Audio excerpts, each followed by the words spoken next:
बिस्मिल्लाहिर्रहमानिर्रहीम, अस्सलाम वालेकुम, good morning and welcome to morning at home. मैं हूं जुगन काजिम और एक और हंसती मुस्कुराती पॉजिटिव खिलखिलाती मॉर्निंग के साथ मैं आपके सामने हाजिर हूं। व्यूअर्स, आज एक बहुत ही इम्पॉर्टेंट टॉपिक पे मैंने आपसे बात करनी है, बल्कि बात से ज़्यादा सबसे रिक्वेस्ट करनी है। आज शो पे आते हुए टॉपिक तो हमारा कुछ और था, कोई और डिस्कशन करनी थी, लेकिन मैंने ख़ुद टॉपिक को इसलिए चेंज किया क्योंकि ये एक ऐसी चीज़ है जिस पे बात मैं बहुत दफ़ा कर चुकी हूँ, लेकिन पता नहीं क्यों इस बात पे कोई गौर नहीं करता।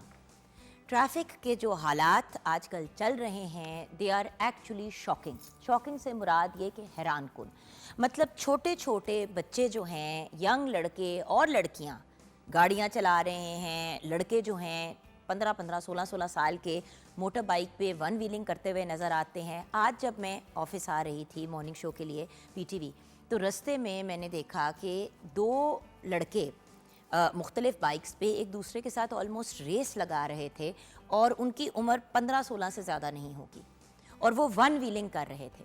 अब इस सिचुएशन को देख के बहुत सी चीज़ें जहन से गुजरी, लेकिन सबसे पहली बात तो ये थी कि अंडर एज इंसान को गाड़ी चलाने की, 18 साल की उम्र से पहले आपको गाड़ी या बाइक चलाने की इजाज़त ही नहीं है, ये कानून के ख़िलाफ़ है। दूसरी बात, विदाउट हेलमेट बाइक पे बैठना अपने साथ एक बहुत बड़ी ज़्यादती है और अपने घर वालों के साथ भी, क्योंकि अपनी ज़ात को जो कुछ भी होगा पीछे घर वाले रह जाएंगे ना। अब वन व्हीलिंग को देख के सबसे पहली चीज़ जो जहन में आती है वो ये है कि इस मामले में बहुत सी प्रॉब्लम्स हैं। सबसे पहली बात तो ये कि 16-17 साल का बच्चा जो है उसका क्या बनता है कि वो बाइक पे बैठे और विदाउट लाइसेंस, क्योंकि लाइसेंस तो आपको मिल ही नहीं सकता 16 साल की उम्र पे। तो 15-16 साल का बच्चा है, वो बाइक चला रहा है, घर वालों ने बाइक क्यों लेके जाने दी। दूसरी बात, ये अनसेफ चीज़ अंडर एज कानून के ख़िलाफ़ है। अच्छा, तीसरी बात ये कि हेलमेट भी दोनों ने नहीं पहना हुआ था। तीसरी मतलब लिस्ट तो बहुत ही लंबी है और क्या क्या प्रॉब्लम्स थी इस सिचुएशन के साथ। वन व्हीलिंग एक इतनी डेंजरस चीज़ है भाई, ये एक स्पोर्ट के तौर पे और बहुत डेंजरस स्पोर्ट के तौर पे जो है वो लोग करते हैं, और वो भी प्रॉपर एक कंट्रोल्ड एनवायरनमेंट के अंदर। ये कोई हर बंदे के बस का रोग तो नहीं है। एंड देन जो बाकी के लोग रोड पे, गाड़ियों में, साइकिल पे, पेडेस्ट्रियन, बाइक पे जा रहे हैं, उनके लिए ये कितनी डेंजरस सिचुएशन है। और फिर सुबह के वक्त रेस लगाना, किसी भी टाइम रोड पे रेस लगाना, रोड रेसों के लिए नहीं है। अब आई अंडरस्टैंड कि बहुत से लोग जो हैं वो उस वक्त देख रहे हैं, वो सोच रहे हैं कि यार हम क्या करें, हमारा बेटा जो है वो बाइक लेके निकल जाता है, हमारा पोता जो है वो बाइक लेके निकल जाता है। लेकिन देखें, अगर हमारा अपना कंट्रोल नहीं है अपने बच्चों के ऊपर, तो रोड के ऊपर वो क्या हरकतें करेंगे उसको कौन कंट्रोल करेगा। और खुदा न खास्ता बाइक से गिर गया या किसी और को कोई ठेस या चोट लग गई, सबसे बड़ी बात तो ये कि इंसान की जान जा सकती है। और उसके साथ उतनी ही बड़ी बात यह है कि सारी ज़िंदगी के लिए ऐसा बच्चा जो है वो अपाहिज हो सकता है, या जिस बंदे को उसकी वजह से कोई नुकसान पहुँचे वो अपाहिज हो सकते हैं। मुझे आज भी याद है, मेरी एक बहुत ही क्लोज़ फ्रेंड जो है वो अपनी वो गाड़ी चला के अपनी बेटी को और अपने बेटे को स्कूल से वापस लेके आ रही थी। पीछे जो है उनके साथ उनकी वो बच्ची बैठी हुई थी, मतलब जो लड़की उनको बच्चों को ख्याल रखती है, नैनी थी। बेटी जो है वो कार सीट के अंदर थी, बेटा जो था वो पीछे बैठा हुआ था और वो गाड़ी चला रही थी। इसी तरह एक लड़का जो है वो वन व्हीलिंग कर रहा था, गाड़ी के सामने आया, उस बच्चे को बचाने के लिए उसने गाड़ी को स्वर्व किया। गाड़ी इतनी स्पीड से स्वर्व हुई कि गाड़ी 2 दफ़ा गोल घूमी और फिर अपने पहियों पे ही लैंड की। अल्लाह का बड़ा करम है कि किसी को एज सच कुछ नहीं हुआ। हाँ, वो जो मेरी सहेली थी उसके जो नी है, जिसको हम गोडा भी कहते हैं, नी कैप पे बहुत बड़ी चोट आई। नी कैप उसकी डिसलोकेट हो गई थी और कोई 3-4 महीने लगे थे उसको रिकवर करने से। लेकिन व्यूअर्स, अगर खुदा न खास्ता उनकी बेटी को कुछ हो जाता, उनके बच्चे को कुछ हो जाता, वो बच्ची जो गाड़ी में बैठी हुई थी 22-23 साल की, उसको कुछ हो जाता, तो कौन जिम्मेदारी लेता इस चीज़ की। वो लड़का तो वन व्हीलिंग करके वो निकल गया आगे, वो उसको बचाते बचाते, और आज तक नहीं पता कि वो लड़का कौन था, क्या था।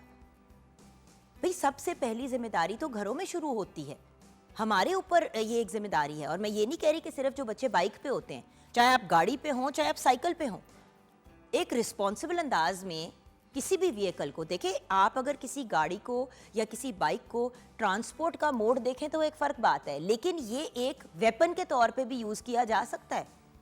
आप गाड़ी को बड़ी स्पीड से किसी भी चीज़ में जाके मारें, आप देखें कि उस चीज़ का हाल क्या होगा। और उस गाड़ी के अंदर बैठे हुए लोगों का क्या हाल होगा, उसी तरह बाइक का है। और बाइक तो वैसे ही इतनी डेंजरस होती है व्यूअर्स कि मतलब एक इंसान 100% एक्सपोज्ड होता है, मतलब आपके इर्द गिर्द कुछ नहीं होता। अच्छा, उसी के साथ बाइक से रिलेटेड मैंने एक और बात करनी है और साइकिल से रिलेटेड। भाई बाइक पे एक सवारी आपके साथ बैठी है, समझ आती है, लेकिन जब 4-4, 6-6 लोग बाइक पे बैठे होते हैं। कुछ ही दिन पहले की बात है, मैंने एक खातून को देखा कि वो इस तरह साइड पे एंगल करके बैठी हुई हैं और शायद जुड़वा बच्चे थे उनके, और उन्होंने अपने दोनों बच्चों को एक एक बाजू में पकड़ा हुआ है और उनके हस्बैंड बाइक चला रहे हैं और बीच में उनके एक बच्चा और बैठा हुआ था जरा बड़ी उम्र का। यानी कि 5 लोग एक बाइक के ऊपर थे। 5 लोग गाड़ी में फिट आते हैं, बाइक पे तो मुश्किल ही होता है फिट करना। अब ये 5 लोग जा रहे हैं। मैं यही सोच रही थी कि भाई कोई नोटिस क्यों नहीं कर रहा, कोई रोक क्यों नहीं रहा। खुदा ना खास्ता कोई बम्प आता है, कोई इशू आता है, अगर वो खातून अपना बैलेंस लूज कर जाती है तो वो और दोनों बच्चों ने जाके नीचे गिरना था। और अगर स्पीड से जा रहे हो खुदा ना खास्ता तो अगेन डेथ भी वाकया हो सकती है। व्यूअर्स, एहतियात बहुत ज़रूरी है और ये एक बड़ी इंपॉर्टेंट चीज़ है। हम क्यों नहीं इस चीज़ को, मतलब इस चीज़ को अपने जहन में बैठा सकते कि भाई अगर पूरी दुनिया में एक असूल है कि 16 साल की उम्र के बाद आप लर्नर लाइसेंस ले सकते हैं और आप सिर्फ ऐसे बंदे के साथ बैठ सकते हैं जिसके पास एक फुल लाइसेंस हो और वो आपके साथ बैठा होगा, तो तब आप गाड़ी चला सकते हैं और गाड़ी चलानी सीख सकते हैं। अकेले आप नहीं जा सकते भाई बहन को पिक करने के लिए। Same thing with a bike. So ये वाली चीज़ें बड़ी इंपॉर्टेंट है। छोटे छोटे बच्चों को हम इतनी मेजर चीज़ें पकड़ा देते हैं। मुझे पता है कि बहुत से लोगों के घर में ये मसला भी होता है कि भाई कोई सौदा अगर लेके आना है, हस्बैंड नहीं है घर पे, तो बच्चों को बेटे को कह दिया कि बेटा तुम जाके ज़रा बाइक पे ले आओ। लेकिन वो एक दफ़ा का ही इस किस्म का वो जो कहते हैं ना वाकया होता है या इस किस्म की सिचुएशन होती है जिसमें कोई बहुत बड़ा नुकसान हो जाता है। व्यूअर्स, अंडे, टमाटर, गोश्त बच्चे की जान से ज़्यादा कीमती नहीं है। दूध उसी वक्त उसी सेकंड मार्केट से मंगाना बच्चे की जान से ज़्यादा अहम नहीं है। और अगर जाना ही है उसको भेजने के लिए तो उसके साथ आप चले जाएं, नॉट बाइक पे बैठ के बट पैदल। मुझे पता है ये बातें कहने को बड़ी आसान लगती हैं, लेकिन क्या आपको लगता है कि मेरे घर में कभी कोई ऐसी सिचुएशन नहीं होती जहाँ पे मेरे जहन से ये बात गुजरी हो कि हमजा को कह देती हूँ कि जाके मार्केट से कोई चीज़ ले आए। बड़ी दफ़ा ऐसा होता है, मेहमान एकदम से आ जाते हैं, हम लोग बैठे हुए होते हैं, कोई घर पे होता नहीं है कहीं जाने के लिए, तो मैंने तो कभी ये नहीं सोचा कि मैं अपने 17 साल के बच्चे को, 16-17 साल के बच्चे को भेजूँ, क्योंकि मुझे पता है कि वो कानून के ख़िलाफ़ है बात। एंड ट्रस्ट मी व्यूअर्स, मुझे बड़े लोगों ने कहा कि भाई अब हो गया 16-17 साल का, वैसे भी उसकी माशाल्लाह हाइट इतनी है, क्या किसी को पता चलेगा। मैं तो आपसे ये भी रिक्वेस्ट करूंगी कि खुदा ना खास्ता कभी मेरे बेटे को आपने इस तरह कभी व्हील के पीछे देखा तो आप ज़रूर इसकी कंप्लेन करें, बताएं ट्रैफिक पुलिस को। किसी का भी बच्चा इस तरह से गलत कर रहा हो, वो एक दफ़ा की शिकायत अगले की जान को बचाएगी और दूसरों की जान को भी बचाएगी। व्यूअर्स, खुद तो अपनी ज़ात को कुछ हो जाए उसके साथ जीना मुश्किल होता है, लेकिन आपके हाथों किसी की जान चली जाए या कोई इंसान सारी ज़िंदगी के लिए अपाहिज हो जाए, ये बात एक्सेप्ट करना और इसके साथ जीना बहुत मुश्किल चीज़ है। तो व्यूअर्स, प्लीज़ ट्रैफिक के रूल्स को फॉलो करें। अगर लाल बत्ती है तो रुक जाएं, अगर लाइट येलो हो रही है तो स्पीड मार के उसमें से ना गुजरने की कोशिश करें। ग्रीन लाइट का मतलब है गो। मेरी 2 साल की बच्ची से, नूर से, अगर आप पूछे कि मानो रेड लाइट, तो वो कहेगी stop stop, yellow light get ready, green light stop to go. अब बात यह कि ये चीज़ें आप बड़ी बेसिक एज पे अपने बच्चों को भी सिखाते हैं। जब वो ये बातें कहते हैं हमें बड़ी क्यूट लगती हैं, लेकिन हम खुद इन रूल्स को फॉलो नहीं करते। और व्यूअर्स, क्यों हमें कैमरों की ज़रूरत है? कैमरों के थ्रू क्यों हम पकड़े जाएं? हमें खुद सेंस नहीं है कि ये चीज़ गलत है। बाहर के ममालिक में बिल्कुल कोई रिस्क नहीं लेता, क्योंकि उनको पता होता है कि उसकी पकड़ बहुत बुरी है, पुलिस केस भी बन सकता है। हम लोग फॉर ग्रांटेड लेते हैं। और उसी तरह ट्रैफिक रूल्स में से एक और रूल ये है कि मेहरबानी से लिटर ना करें। गाड़ियों से और बाइक से इस्तेमाल किए हुए थैले और इस किस्म की चीज़ें मत फेंकें। सफाई सुथराई से आगे चलें, ट्रैफिक रूल्स को फॉलो करें। और अगर आपके घर में अंडर एज बच्चे हैं तो उनको गाड़ी, बाइक या साइकिल चलाने की परमिशन नहीं देनी। बल्कि घर में अगर बच्चे छोटे हैं और वो साइकिल चलाते हैं तो उनको अपनी निगरानी में घर के इर्द गिर्द साइकिल चलाने दें। ये नहीं कि आपने अपनी 12 साल की बेटी या 12 साल के बेटे को कहा कि जाओ साइकिल पे जिधर मर्जी जाना है जाओ। उनको भी जब तक ट्रैफिक रूल्स का नहीं पता होगा, 10-12 साल के बच्चे को मेन रोड के ऊपर नहीं भेज सकते। मैंने ये भी देखा है। सो प्लीज़ व्यूअर्स, हमारा सबसे बड़ा असासा, हमारा सबसे बड़ा एसेट हमारी औलाद ही है, या हमारे छोटे भाई बहन या फैमिली मेम्बर्स या जो भी। जान से बढ़ के कोई चीज़ नहीं है। जहाँ पे हम बीमारियों से बचने के लिए मशवरे देते हैं, वहाँ पे ये तो कोई बीमारी भी नहीं है, ये जहनी बीमारी है। So please follow traffic rules, अपनी भी जान बचाएं, दूसरों की भी जान बचाएं और लोगों के लिए आसानियों का बायस बने, लोगों को तकलीफ़ ना दें। अगर आपने भी अपनी राय शेयर करनी है तो 042992000648 पे आप कॉल कर सकते हैं। मॉर्निंग एट होम हमारा फेसबुक का पेज है। और व्यूअर्स, अब हम आ गए हैं किचन की तरफ और किचन में हमारे साथ हैं शेफ़ तैयबा अल्ताफ़। अस्सलाम वालेकुम। वालेकुम अस्सलाम। कैसे हैं जुगन आप? बिल्कुल ठीक। शेफ़ तैयबा, बड़े गौर से सुन रही थी, आप कुछ ऐड करना चाहेंगी ट्रैफिक के पॉइंट ऑफ व्यू से? जी बिल्कुल, इसमें यही है कि हम, जैसे आप कह रही थी कि हम घर से बच्चों को कंट्रोल करें, क्योंकि अगर एक दफ़ा बच्चा रोड पे चला जाता है तो फिर वो समझता है कि मैं बस आज़ाद हूँ, मुझे कोई देखने वाला नहीं है, कोई पूछने वाला नहीं है। और ज़ाहिर ही बच्चा जो करना चाहता है शेफ़ तैयबा, वो तो वो कुछ भी किसी भी तरह से करने की कोशिश करेगा। बिल्कुल। लेकिन अगर हम रोकेंगे ही नहीं, मैं इतने लोगों को जानती हूँ जो कहते हैं आप भी मजबूरी में कहा कि अच्छा भाई चला लो। जी भाई चला लो, अगर अल्लाह ना करे उस बच्चे को कल को कुछ होगा तो उसकी जिम्मेदारी किसकी होगी? सही है, माँ बाप की होगी ना, बिल्कुल। बाहर वालों की तो नहीं होगी। और मैंने ये भी चीज़ देखी है कि पेरेंट्स जो हैं वो फर्दर अगले बंदे पे रिस्पॉन्सिबिलिटी डालते हैं। ट्रैफिक वार्डन ने क्यों नहीं रोका, उसने सख्ती क्यों नहीं की। भाई आप घर से तो स्टार्ट करो, फिर आगे जो है वो आप देखें कि फिर कैसे ये चीज़ें जो है वो कंट्रोल होती हैं। बल्कि एक इंसिडेंट है, वो मैं भी आपके साथ शेयर करती हूँ व्यूअर्स, लेकिन पहले हम अपनी रेसिपी की तरफ बढ़ेंगे। आज हम क्या बना रहे हैं? आज हम बना रहे हैं चिकन लज़ानिया, और इसमें हम चिकन का कीमा यूज़ करेंगे। अगर आप चाहें तो आप इसमें बीफ भी यूज़ कर सकते हैं, वो एज़ पर योर चॉइस है। इसके इंग्रेडिएंट्स मैं आपको बता देती हूँ। चिकन लज़ानिया के लिए हम कीमा जो है चिकन का इस्तेमाल करें 1 किलो, प्याज 3 अदद, नमक हस्बे ज़ायका, काली मिर्च पाउडर 1 चाय का चम्मच, सुर्ख मिर्च पाउडर 1 खाने का चम्मच, चिकन पाउडर 1 खाने का चम्मच, लहसुन 2 खाने के चम्मच, टमाटर प्यूरी 1 कप, तेल 5 खाने के चम्मच। लज़ानिया शीट्स 1 पैकेट इसमें हम इस्तेमाल करें। अब इसमें हम 2 किस्म की सॉसेस बनाएंगे, एक वाइट सॉस बनाएंगे, उसके बेशमेल सॉस भी जिसे कहते हैं। जी, बेशमेल सॉस। वाइट सॉस के लिए मक्खन 4 खाने के चम्मच, तेल 2 खाने के चम्मच, मैदा 6 खाने के चम्मच, दूध आधा कप, क्रीम 4 खाने के चम्मच, चिकन पाउडर 1 खाने का चम्मच, ऑरिगेनो जो है वो 1 चुटकी हम इसमें इस्तेमाल करेंगे, और जो दड़ा मिर्च है वो 1 चुटकी, चेडर चीज़ 2 खाने के चम्मच। रेड सॉस के लिए हम टमाटर प्यूरी जो है 1 कप इस्तेमाल करेंगे, प्याज 2 अदद, लहसुन 2 खाने के चम्मच, नमक हस्बे ज़ायका, ऑरिगेनो 1 चुटकी, और काली मिर्च पाउडर 1 चाय का चम्मच, ज़ीरा पाउडर 1 चाय का चम्मच। फिर उसके बाद हमने जब उसको असेंबल करना है तो उसके लिए हम चेडर चीज़ 1 कप इस्तेमाल करेंगे, मोज़रेला चीज़ 1 कप, जैतून काले आधा कप, शिमला मिर्च 2 अदद और टमाटर 2 अदद। इसका तरीका मैं आपको व्यूअर्स बता देती हूँ। सबसे पहले हम लज़ानिया के लिए चिकन का जो कीमा है वो तैयार कर लेंगे, क्योंकि उसका कुक होके ठंडा होना जो है वो ज़रूरी है।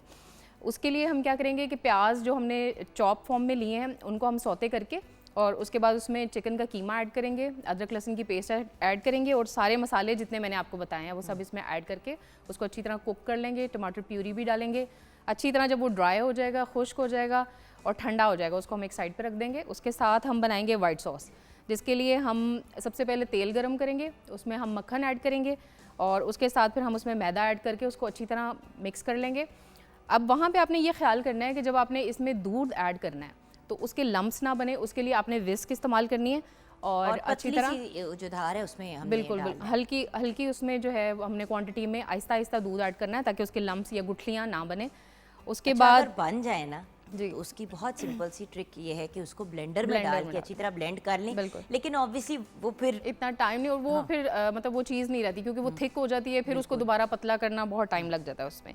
उसके बाद जब ये हमारी सॉस तैयार हो जाएगी तो इसमें हम चिकन पाउडर, ऑरिगेनो और जो हमारी दड़ा मिर्च होती है वो हम थोड़ी सी क्वांटिटी में ऐड कर देंगे। रेड सॉस के लिए हम टमाटर प्यूरी जो है वो 1 कप लेके, सबसे पहले हमने क्या करना है, प्याज जो चॉप है उसको सौते करके उसमें टमाटर प्यूरी ऐड करेंगे और उसको पकने देंगे। आपने किसी किस्म का इसमें पानी नहीं ऐड करना, कुछ नहीं ऐड करना। यही जो टमाटर का पानी है इसमें ये ड्राई होके इसमें हम सारे मसाले ऐड करेंगे, और जब ये खुश्क हो जाएगी तो इसको भी ठंडा कर लेंगे। और इसकी असेंबलिंग हमने ऐसे करनी है कि हमारी जो बेकिंग ट्रे होगी उसके अंदर हम अपनी लज़ानिया शीट्स जो कि बॉयल कर लेंगे पहले, और उनको ठंडा करके हर शीट के ऊपर आपने कोशिश करना है ऑयल स्प्रेड कर दें। अपनी जो बेकिंग डिश है उसके अंदर हम लज़ानिया शीट्स रख के उसके ऊपर कीमा रखेंगे, उसके साथ वाइट सॉस डालेंगे, रेड सॉस डालेंगे, और एंड में जो है हमारे पास दोनों किस्म की जो चीज़ है, चेडर चीज़ और मोज़रेला चीज़, उसको स्प्रिंकल करके उसके साथ हम उसमें शिमला मिर्च कटी हुई, टमाटर कटे हुए उससे गार्निश करेंगे, और साथ उसमें जो है ब्लैक ऑलिव्स जो हैं वो हम स्प्रिंकल कर देंगे, और उसके बाद उसको 8 से 10 मिनट के लिए हम बेक करेंगे ताकि उस पर खूबसूरत सा कलर आ जाए और हमारा लजानिया तैयार। There we go. अच्छा व्यूअर्स, बड़े मज़े की बात है कि जब हम ये इस किस्म की चीज़ें बनाते हैं ना, तो जब हम रेस्टोरेंट में जाते हैं लजानिया खाने के लिए तो हर बंदा कहता है कि यार ये इतना महंगा क्यों है। अब आपको समझ आइए, इसमें चीज़ें भी बहुत सी डलती हैं और इसमें इसका तरीका भी बड़ा कॉम्प्लिकेटेड होता है। अच्छा, जो मैंने आपसे बात शेयर करनी थी व्यूअर्स, मेरे साथ हुआ ये कि अक्सर लोग मुझे कहते हैं ड्राइव क्यों नहीं करती। मुझे ड्राइव करना आता है, लेकिन मैंने ड्राइव करना फाइनली छोड़ दिया क्योंकि एक एक्सीडेंट हुआ, किसी ने आके गाड़ी मारी, चले गए। चलो उस वक्त मैं गाड़ी में अकेली थी। जो सेकंड इंसिडेंट हुआ वो बहुत ही अपसेटिंग था क्योंकि कोई 13-14 साल का, ज़्यादा से ज़्यादा वो बच्चा 14 साल का होगा, गाड़ी चला रहा था। मैं अपनी चची के घर से बाहर निकल रही थी और मेरे साथ गाड़ी में कार सीट में हमज़ा था, और साथ में जो बच्ची हमज़ा को मेरे साथ मुझे हेल्प करती थी, जो हमारी नैनी थी बच्चे की। पीछे वो सीट बेल्ट पहन के हमज़ा अपनी कार सीट में था। अच्छा, मैं गाड़ी निकाली है और जैसे ही रोड पे मैं टर्न करने लगी हूँ तो एक गाड़ी फुल स्पीड पे आई है और उस लड़के ने मेरी गाड़ी को मारा और मेरी गाड़ी को 6-7 दफ़ा घूमी और फिर जाके कहीं रुकी है। खैर, चोटे वोटे हल्की फुल्की मुझे लगी, अल्लाह का शुक्र है पीछे दोनों जो बैठे हुए थे, मेरा बेटा और वो बच्ची, वो ठीक थे। मैं गाड़ी से निकली और लंगड़ाती हुई निकली क्योंकि बड़ी बुरी तरीके से मुझे लगी थी। मुंह पे भी चोट, इधर उधर, सर पे बड़ी बुरी कंकशन। मैं बाहर निकली हूँ देखने के लिए कि गाड़ी किसने मारी, तो गाड़ी में से एक ये बिल्कुल छोटा सा लड़का, मतलब 14-15 साल का निकला, 13-14 साल का निकला, और उसके भाई बहन निकले और उसकी बहन को भी सर पे चोट लगी। वो बच्ची कोई 4-5 साल की होगी और वो जो भाई था उसके साथ वो कोई 10 साल का होगा। अच्छा, मैं हैरान हक्का बक्का, इतनी देर में उसने शायद फ़ोन करके अपने अम्मी अब्बू को बुला लिया। मैंने कहा बेटे आप गाड़ी चला रहे थे? अच्छा, उसने मेरे से बहुत बदतमीज़ी से बात की और उसने बड़ी लूज टॉक भी की, बट गलत लैंग्वेज भी यूज़ की। मैं हैरान परेशान कि ये बच्चा क्या। मैंने कहा चलो वेट करती हूँ, उसके पेरेंट्स आएंगे, उनसे बात करूँगी। अभी मैं अपने बच्चे को देख रही हूँ, गाड़ी को देख रही हूँ, ये वो वटेवर। उस वक्त उस बंदे मतलब गाड़ी स्पीड से आई है, उसमें से माँ ने तो गाड़ी का रुकने का भी वेट नहीं किया, गाड़ी से उतरी है, अपने बच्चों को जाके उसने नहीं देखा और गंदी गालियाँ और गंदी ज़बान मेरे सामने यूज़ करना शुरू हो गई। मैंने कहा एक्सक्यूज़ मी, मैंने कहा आपका बच्चा अंडर एज है। किसने कहा वो अंडर एज है? मैंने कहा जी नज़र आ रहा है। मैंने कहा उसका लाइसेंस क्या है? सारी चलाते हैं इस उम्र पे गाड़ी। मैंने कहा ठीक है, लेकिन बच्चा इधर से आ रहा, मैं उसको समझाने की कोशिश करी। अच्छा, शुक्र है पुलिस आ गई, वो सारा मामला फिर उन्होंने देखा, उसको रिजॉल्व किया। लेकिन व्यूअर्स, उस दिन मैंने तौबा कर ली। मैंने कहा मैंने गाड़ी नहीं चलानी। ये किस किस्म के लोग हैं और ये किस किस्म का बिहेवियर है कि बच्चा गाड़ी, यानी कि उस बच्चे को उसकी माँ ने ही भेजा होगा भाई बहन को पिक करने के लिए। एक्सीडेंट हुआ, उसने अपने बच्चों को जाके नहीं देखा, बाप फिर भी जाके बच्चों को चेक कर रहा था, वो मुझे गालियां निकालने के लिए आ गई। और फिर जब उसको समझ आया कि हुआ क्या है, उसके बाद शर्मिंदा होकर साइड पे खड़ी रही। बट बात यह कि व्यूअर्स, उस वक्त किसी की जान भी जा सकती थी। सो प्लीज़ जब भी रोड पे निकलें, याद रखें कि आपके ऊपर सिर्फ अपनी नहीं बट दूसरों की भी रिस्पॉन्सिबिलिटी है। छोटी सी ब्रेक की तरफ जाएंगे, ब्रेक के बाद जब वापस आएंगे तो बात करेंगे डायबिटीज़ पे।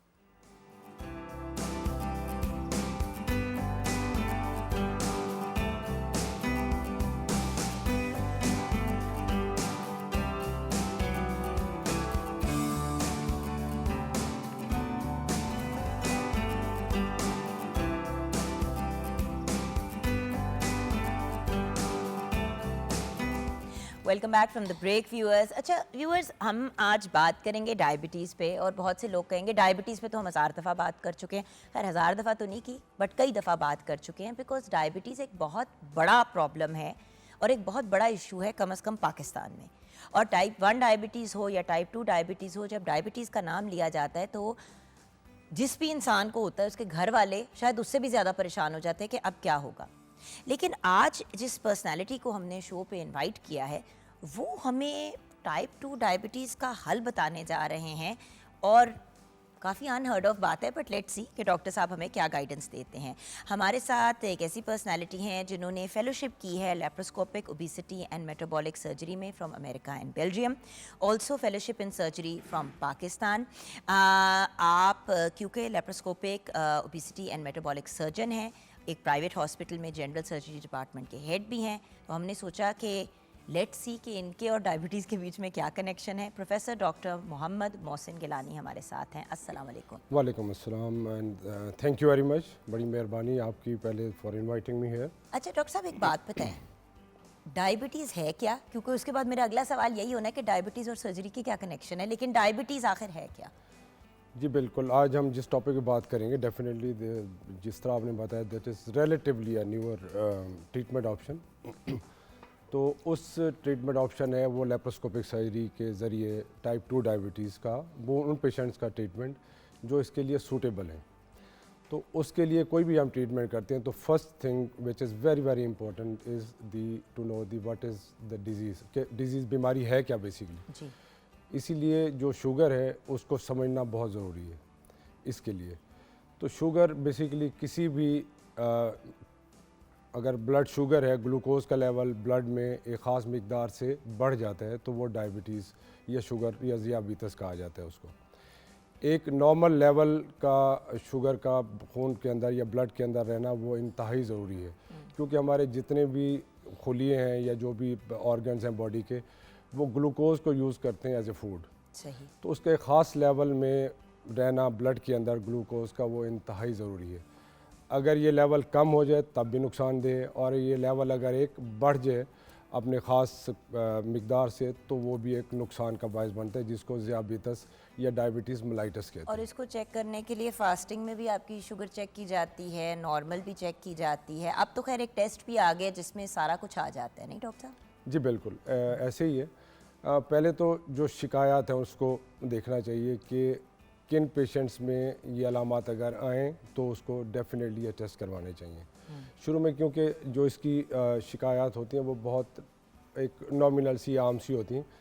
तो अगर वो शिकायत जिस तरह प्यास का बार बार लगना है, भूख का बार बार लगना है, वज़न कम होना शुरू हो जाता है बग़ैर वजह के, या जिसमें थकावट होना शुरू हो जाती है, अगर ये शिकायत आएँ तो उसके टेस्ट लाजमी करवाने चाहिए। कुछ ब्लड टेस्ट हैं वो उससे पूरा अंदाज़ा हो जाता है हमें कि डायबिटीज़ है या नहीं है, या अर्ली स्टेज पे है। तो जब भी हम टेस्ट कराते हैं वो 3 चीज़ें देखते हैं, या तो पेशेंट नॉर्मल है, शुगर नहीं है, या प्री डायबिटिक है, उसको शुगर होने वाली है, या तीसरा होता है कि इस्टेब्लिश है कि वो डायग्नोज हो गया, उसको एज ए डायबिटीज़ है उसको।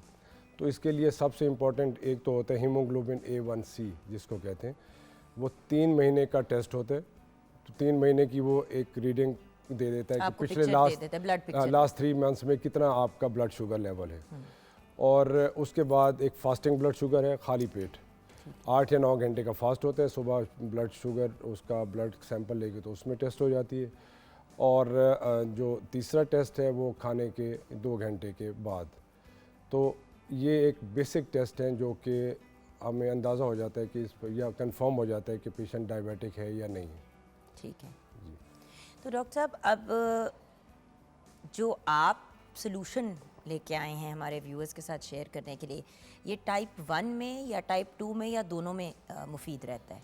जी, ये बहुत इंपॉर्टेंट क्वेश्चन है और इसको समझना, इसकी इन्फॉर्मेशन या आगाही क्योंकि बहुत टाइप ज़रूरी 1 और टाइप 2 में फ़र्क क्या है? डायबिटीज़ कह देते हैं, किसी को ये नहीं पता होता कि कौन सी किस्म की डायबिटीज़ है। अच्छा, जो आम तो ये टाइप 1 है और टाइप 2, ठीक है। और टाइप 1 में ये होता है कि लुबलुबा बेसिकली इंसुलिन नहीं बना रहा होता है या कम मिकदार में बना रहा होता है, ठीक है। और ये अर्ली एज में पेशेंट प्रेजेंट कर जाते हैं, और इनमें वेट अमूमन कम वज़न वाले ये पेशेंट होते हैं। और इसमें मेजर डिफेक्ट जो होता है वो इंसुलिन की प्रोडक्शन ना होना, इंसुलिन का ना बनना या बहुत कम मिकदार में बनना पेनक्रियाज के बीटा सेल से। ठीक है। एक होती है टाइप 2 डायबिटीज़, जो 90% लोगों में ये टाइप 2 डायबिटीज़ है। टाइप 2 डायबिटीज़ में इंसुलिन लुबलुबा बना रहा होता है। ये इंतहाई ज़रूरी है बात समझना। सर जी, एक प्लीज़। जल्दी से बात क्लियर कर लूँ। और टाइप 1 यूजुअली मतलब छोटी उम्र में ही पता चल जाता है, राइट? लाइक यंगर ईयर्स में, कभी कभी बच्चों में भी होता है और कुछ को टीनेज में भी हो जाता है। तो ये टाइप 1 होता है। जी, टाइप 1 होता है। टाइप 1 किस एज से पहले पहले होता है? टाइप 1 जो अमूमन 20 या 30 साल की उम्र में लोग प्रेजेंट कर जाते हैं टाइप 1। मतलब आपको पता चल जाता है कि है आपको कि पता नहीं? चल जाता है कि टाइप 1 है। और उसके जो टाइप 2 डायबिटीज़ है उसमें इंसुलिन बन रही होती है, लुबलुबा इंसुलिन बना रहा होता है, लेकिन वो काम नहीं कर पाती, जिसको इंसुलिन रेजिस्टेंस कहते हैं। ये बहुत इंपॉर्टेंट है। जब हम आएंगे उस सर्जिकल ऑप्शन पे, जो ट्रीटमेंट है उसमें ये बहुत इंपॉर्टेंट फैक्टर है। ठीक है। तो बेसिकली जो टाइप 2 डायबिटीज़ है वो इंसुलिन की प्रोडक्शन है, लेकिन इंसुलिन काम नहीं कर पाती, ठीक है। उसको इंसुलिन रेजिस्टेंस कहते हैं। और एक यानी चीज़ कि आप सोचें व्यूअर्स कि जैसे वो लड़ रही है उससे, वो होना चाह रही है जज़ब, वो जज़ब नहीं होने दे। एग्जैक्टली, बिल्कुल ऐसे, बिल्कुल ऐसे। और एक थर्ड टाइप जो बहुत आप इम्पॉर्टेंट है उसको उसका नॉलेज होना या ट्रीटमेंट के लिए बहुत इम्पॉर्टेंट है, उसको कहते हैं 1.5। एक टाइप 1 है, एक टाइप 2 है। टाइप थर्ड जो है दैट इज़ टाइप 1.5। ये नई है कोई? ये नई है, जिस जो अभी काफ़ी रिसर्च, क्योंकि बड़ा रेवोल्यूशन तेज़ी से आ रहा है और डॉक्टर हर साहब फील्ड क्योंकि में। हर दूसरे बंदे को और डायबिटीज है। और इस पे बहुत ज़्यादा काम हो रहा है, बहुत ज़्यादा। और अब ये है टाइप 1.5, इसको लाडा कहते हैं, latent autoimmune disease in adults, LADA, LADA. Basically होता ये है कि ये जो टाइप 2 डायबिटिक्स होते हैं, अगर वो टाइमली उनको ट्रीट ना करें तो वो उसके सेल्स जो है they get weaker and weaker, वो कमज़ोर से कमज़ोर तर होते चले जाते हैं और वो टाइप 1 की तरह के ही हो जाते हैं। तो इसको 1.5 कहते हैं। इस जो ये टाइप ऑफ ये डायबिटीज़ है, इसको डायग्नोस करना भी उतना ही ज़रूरी है ट्रीटमेंट करने से पहले, जितना टाइप 1 और टाइप 2 को कंफर्म करना। क्योंकि ज़ाहिर ही व्यूअर्स तीनों की ट्रीटमेंट बिल्कुल मुख्तलिफ जी है। बिल्कुल। सो मतलब और अच्छा, अब आज तक तो ये नहीं सुना कि डायबिटीज़ ख़त्म हो सकती है। हमने हमेशा यही सुना था डॉक्टर साहब के अगर है तो फिर सारी ज़िंदगी, जिस तरह दमा एक ऐसी बीमारी है, कोई मिरेकल हो जाए तो किसी का ख़त्म हो जाए, बट जिनको जिनको एक यंग एज के बाद कंटिन्यू करता है दमा, उनका फिर रहता ही है सारी ज़िंदगी। इसी तरह ब्लड प्रेशर कंट्रोल किया जा सकता है, लेकिन एक दफ़ा हाई ब्लड प्रेशर का इशू हो जाए तो वो तंग करता है। कोलेस्ट्रॉल कुछ हद तक रिवर्स हो जाता है। मतलब ये सारी वो वाली चीज़ें हैं कि एक दफ़ा हो जाए। बट डायबिटीज़ का तो बड़ा क्लियर है कि सारी ज़िंदगी, अब आपने इंसुलिन लग गई तो सारी ज़िंदगी लेनी है। जी परफेक्ट, बिल्कुल ठीक कहा आपने। क्योंकि आम जब हम छोटे भी थे या अभी भी सुनते हैं कि ये दीमक है बेसिकली, जब एक दफ़ा लग जाए तो छोड़ती नहीं और सारी लाइफ इसके साथ ही चलना और पड़ता है। डॉक्टर साहब डायबिटीज़ आपको इतना नुकसान नहीं पहुंचाती जितना डायबिटीज़ की वजह से कॉम्प्लिकेशंस, जी दिल के मसाइल, गुर्दों के मसाइल, जिगर के मसाइल, ये सब चीज़ें, क्योंकि ऑब्वियसली डायबिटीज़ एक ऐसी चीज़ है कि दीमक की तरह ही खा रही है ना अंदर से। तो अगर डायबिटीज़ आपको नहीं मारेगी तो उससे रिलेटेड कोई कॉम्प्लिकेशन आपको ज़रूर मार देगी अगर आप एहतियात नहीं करते तो, गैंग्रीन। सो देन डॉक्टर साहब इसका सोल्यूशन क्या है? किसी इनमें से किसी भी किस्म के डायबिटीज़ से जान छुड़ाई जा सकती है? बहुत अच्छी बात की आपने। देखें, जो कॉम्प्लिकेशन है डायबिटीज़ के, उसको ट्रीट करना बर वक्त वो बहुत ज़रूरी है। और सबसे बेहतर ये है कि वो कॉम्प्लिकेशन आप होने ना दें। ठीक है। सर्जन होने के नाते ये डायबिटिक फुट लोगों की टांगें खुदा न खास्ता काटनी पड़ती हैं, किडनी चेंज करनी पड़ती हैं, ठीक है, आई साइड वीक हो जाती है, हार्ट के कैबेज या बाईपास कराने पड़ते हैं। तो ये अगर हम बर वक्त डायबिटीज़ को ट्रीट कर लें, टाइप 2 डायबिटीज़, क्योंकि 90% तो वही है, तो ये पेशेंट इन चीज़ों को प्रिवेंट किया जा सकता है। अच्छा। ठीक है। अब उसके लिए करना क्या है? उसके लिए करना ये है कि पेशेंट को एक तो अवेयरनेस होनी चाहिए कि वो अर्लीस्ट जितना अपने आप को डायग्नोस करके ट्रीटमेंट करवा लेंगे, जिस ट्रीटमेंट की तरफ मैं अभी आना चाहता हूँ, उतना ही जल्दी ये चीज़ें क्योर होकर प्रिवेंट हो जाती हैं। सही। ठीक है। 1 से 3 माह में पेशेंट को टैबलेट्स की ज़रूरत नहीं पड़ती, इंसुलिन की ज़रूरत नहीं पड़ती, और सबसे इम्पॉर्टेंट वो ये है कि जो इसकी कॉम्प्लिकेशंस हैं वो प्रिवेंट हो जाती है। ये बहुत बड़ा रेवोल्यूशन है, इनकलाब है इन द फील्ड ऑफ जो ट्रीटमेंट है, शुगर के हवाले से भी और सर्जरी के हवाले से भी। तो होगा क्या अब बताइए? अब किसी को डायबिटीज़ है, एक तो इसके लिए आइडियल कैंडिडेट कौन है, पहले तो ये बताएं।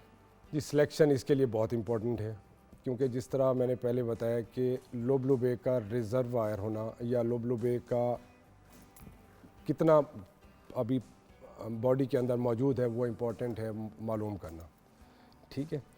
तो उसके लिए ये है कि अगर एक होता क्या है, जिस तरह पहले मैंने बताया कि टाइप 1 अगर टाइप 2 को कंट्रोल ना करें तो आहिस्ता आहिस्ता लोबलोबा वीक होकर टाइप 1 की तरह का हो जाता है। ठीक है। अगर वो इंसुलिन बना ही नहीं रहा तो फिर ये ट्रीटमेंट हो नहीं सकता, उसमें कुछ जान होना बाकी होना ज़रूरी है। क्योंकि एक कुदरत या फितरत का एक असूल है एक हमारी बॉडी के अंदर कि कोई भी ऑर्गन अगर 50% तक काम कर रहा है तो हमें वो शिकायत महसूस नहीं होती।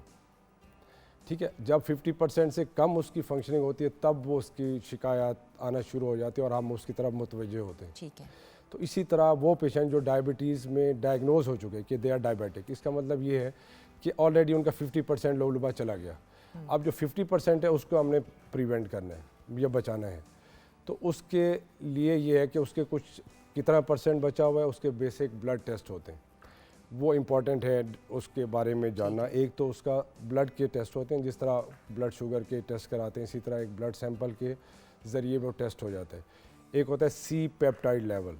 सी पेप्टाइड लेवल ये बता देता है कि कितने % पैनक्रियाज व्यूअर्स, बचा आपको हुआ है। परेशान होने की ज़रूरत नहीं है। ऑब्वियसली जब आप मुझसे डॉक्टर के पास जाएंगे तो ये सारे टेस्ट वो आपको लिख के देंगे, इसलिए आपको ये नोट डाउन, हम तो सिर्फ आपको एक पिक्चर देना चाह रहे हैं कि एक और भी ऑल्टरनेटिव है। जी बिल्कुल ऐसे। डॉक्टर। और ये परेशान होने की नहीं, बल्कि खुश होने की ज़रूरत है कि अगर दे आर बीइंग ट्रीटेड, अगर ट्रीटमेंट कर सकते हैं तो वो डॉक्टर साहब अपने ट्रीटमेंट आप की तरफ आते हैं ना, क्योंकि हमारे व्यूअर्स जी। एक तो सी पेप्टाइड लेवल उसका टेस्ट हो हो गए गया, सारे, हाँ। उसके बाद जो उसका एंटीबॉडीज है वो 1 और 2 में डिफ्रेंशिएट कर लेता है।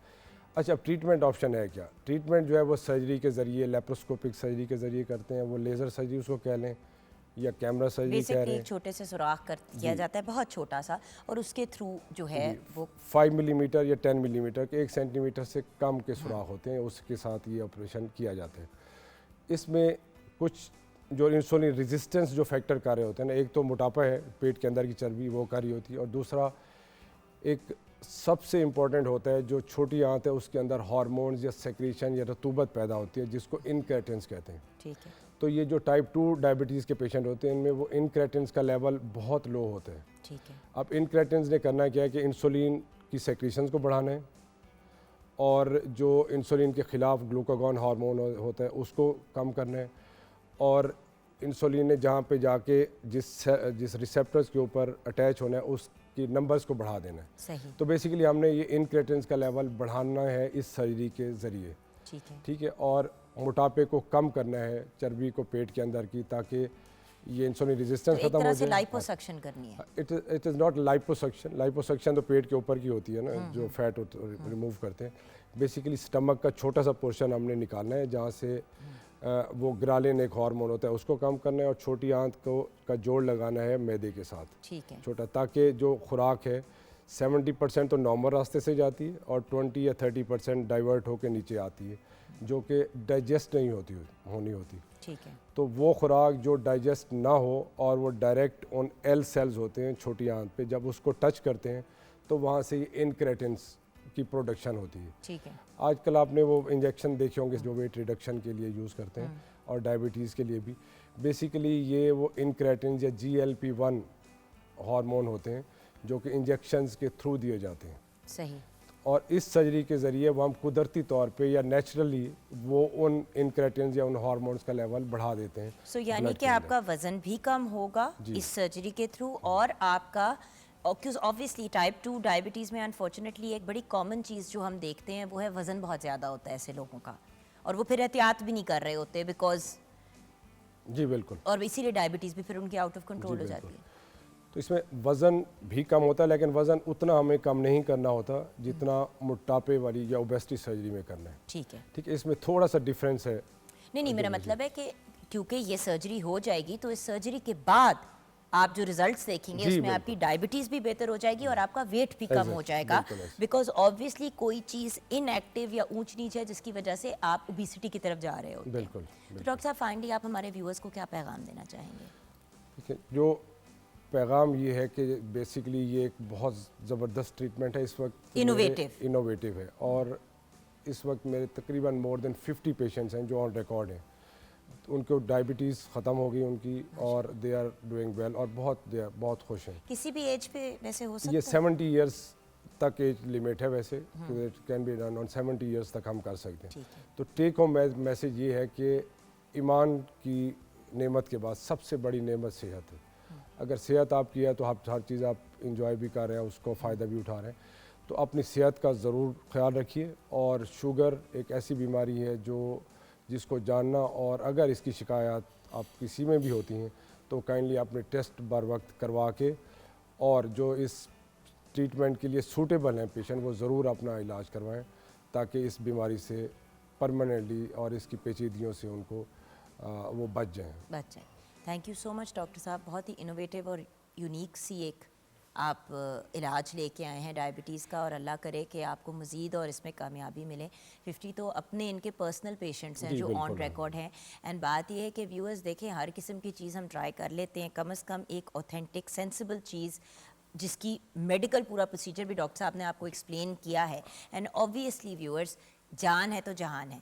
सारी ज़िंदगी अगर आपको डायबिटीज़ के साथ नहीं जीने की ज़रूरत, तो ज़बरदस्ती क्यों जिए उसके साथ।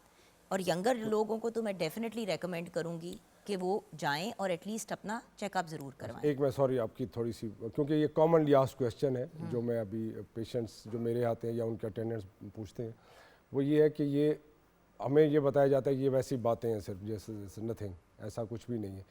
तो आज के टाइम पे जबकि हर चीज़ एक्सेसिबल है, तो आप अपने तौर पे भी मेटाबॉलिक सर्जरी आप सर्च जब करते हैं गूगल के ऊपर या किसी पे, तो उसकी पूरी डिटेल्स आ जाती है। इसलिए किसी पे बिलीव करें या ना करें, जो मैसेज मैं अभी देना चाहूँगा, Metabolic kindly surgery। Metabolic surgery या laparoscopic surgery for type 2 diabetes, ये आप गूगल पे डालें और खुद देख लें। कर लेंगे। पूरी दुनिया में ये काम हो रहा है, और दिस इज ये कोई खास, ये सिर्फ यहाँ पे नहीं। मतलब ये डॉक्टर ये साहब ने document, कोई हाँ। एक्सपेरिमेंट नहीं 50 पेशेंट से मारी, ये एक प्रॉपर सर्जरी है जो पूरी दुनिया में ये हो रही है। 1970 में स्टार्ट हुई, 1970, 19 और अभी फ्रॉम द लास्ट 1.5 डेकेड, 10 से 15 साल में या मुल्क सारे में। बट डॉक्टर साहब, इसका रीज़न भी तो ये है ना, पहले डायबिटीज़ इतनी कॉमन नहीं थी, अब जितनी ज़्यादा कॉमन हुई है, तो सबसे जो बेहतरीन हल तो यही है ना कि जड़ से ही एक मसले को हल कर दें। जी बिल्कुल। सो इस वजह से सर्जरी की तरफ अब जा रहे हैं, क्योंकि 1970 से एक चीज़ चल रही है।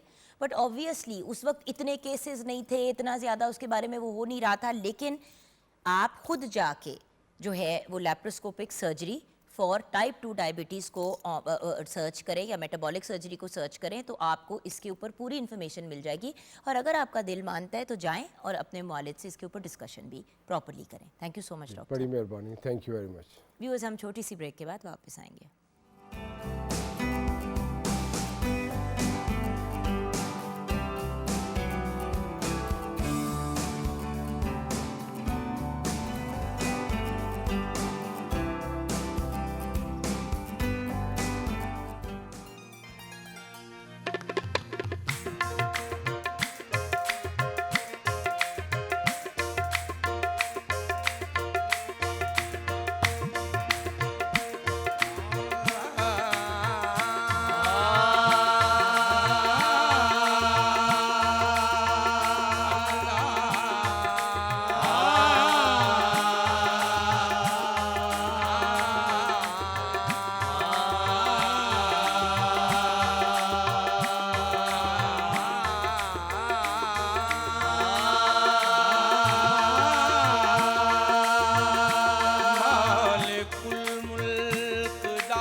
वहदहू ला इलाहा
अल्लाहु अल्लाहु अल्लाहु अल्लाहु अल्लाहु अल्लाहु अल्लाहु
मिसाल है तेरी के बेमिसाल है तू, यही मिसाल है तेरी के बेमिसाल है तू। तेरा कमाल ही दुनिया के हर कमाल में है, तेरा कमाल ही दुनिया के हर कमाल में है। शान तेरे के हर शान में कमाल है तू, तेरी शान शान शान ला इलाहा मेरे अल्लाह तेरी शान शान शान ला इलाहा। मेरी चश्मे तलब नमनाक कर दे, मेरी चश्मे तलब नमनाक कर दे। मुझे आलाइशों से पाक कर दे, मुझे आलाइशों से पाक कर दे। मुझे कुछ भी नहीं दरकार या रब, मुझे कुछ भी नहीं दरकार या रब। गुलाम सैयदे लालाक कर दे अल्लाह, तेरी शान शान शान ला इलाहा मेरे अल्लाह तेरी शान शान शान ला इलाहा। रे अल्लाह तेरी शान शान शान ला इलाहा। कौन का मसजूद है माबूद है तू, कौनैन का मसजूद है माबूद है तू। और शय तेरी शाहिद है कि मशहूद है तू, हर शय तेरी शाहिद है कि मशहूद है तू। और एक के लब पे है तेरी हमदो सना, हर एक के लब पे है तेरी हमदो सना। और सोज में हर साज में मौजूद है तू, तेरी शान शान शान ला इलाहा मेरे अल्लाह तेरी शान शान शान ला इलाहा। सारी बमारे नहीं पागा नबदनी दा दा दा दा दा दा दा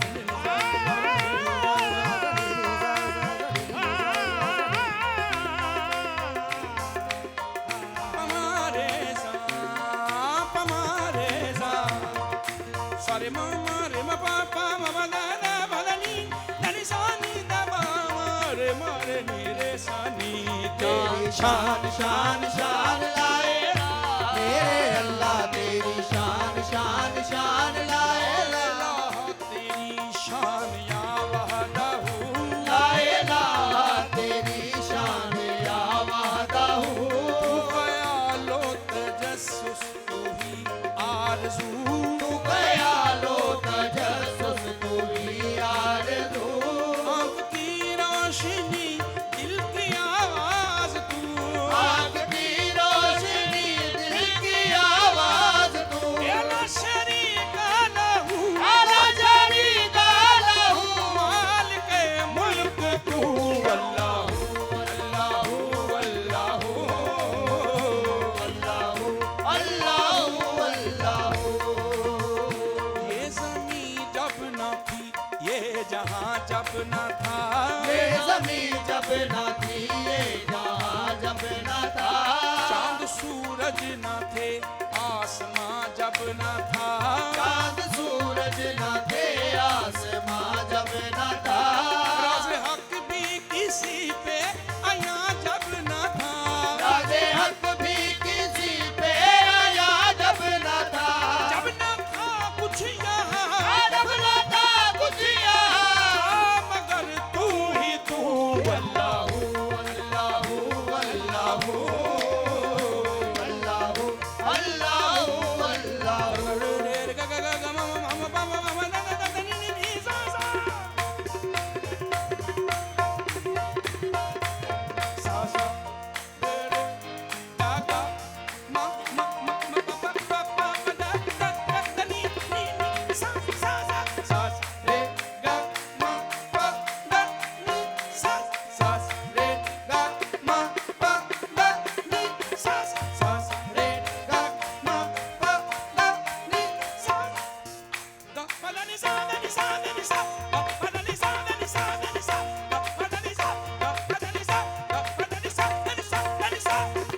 सुभान अल्लाह, क्या कहना, जज़ाकल्लाह।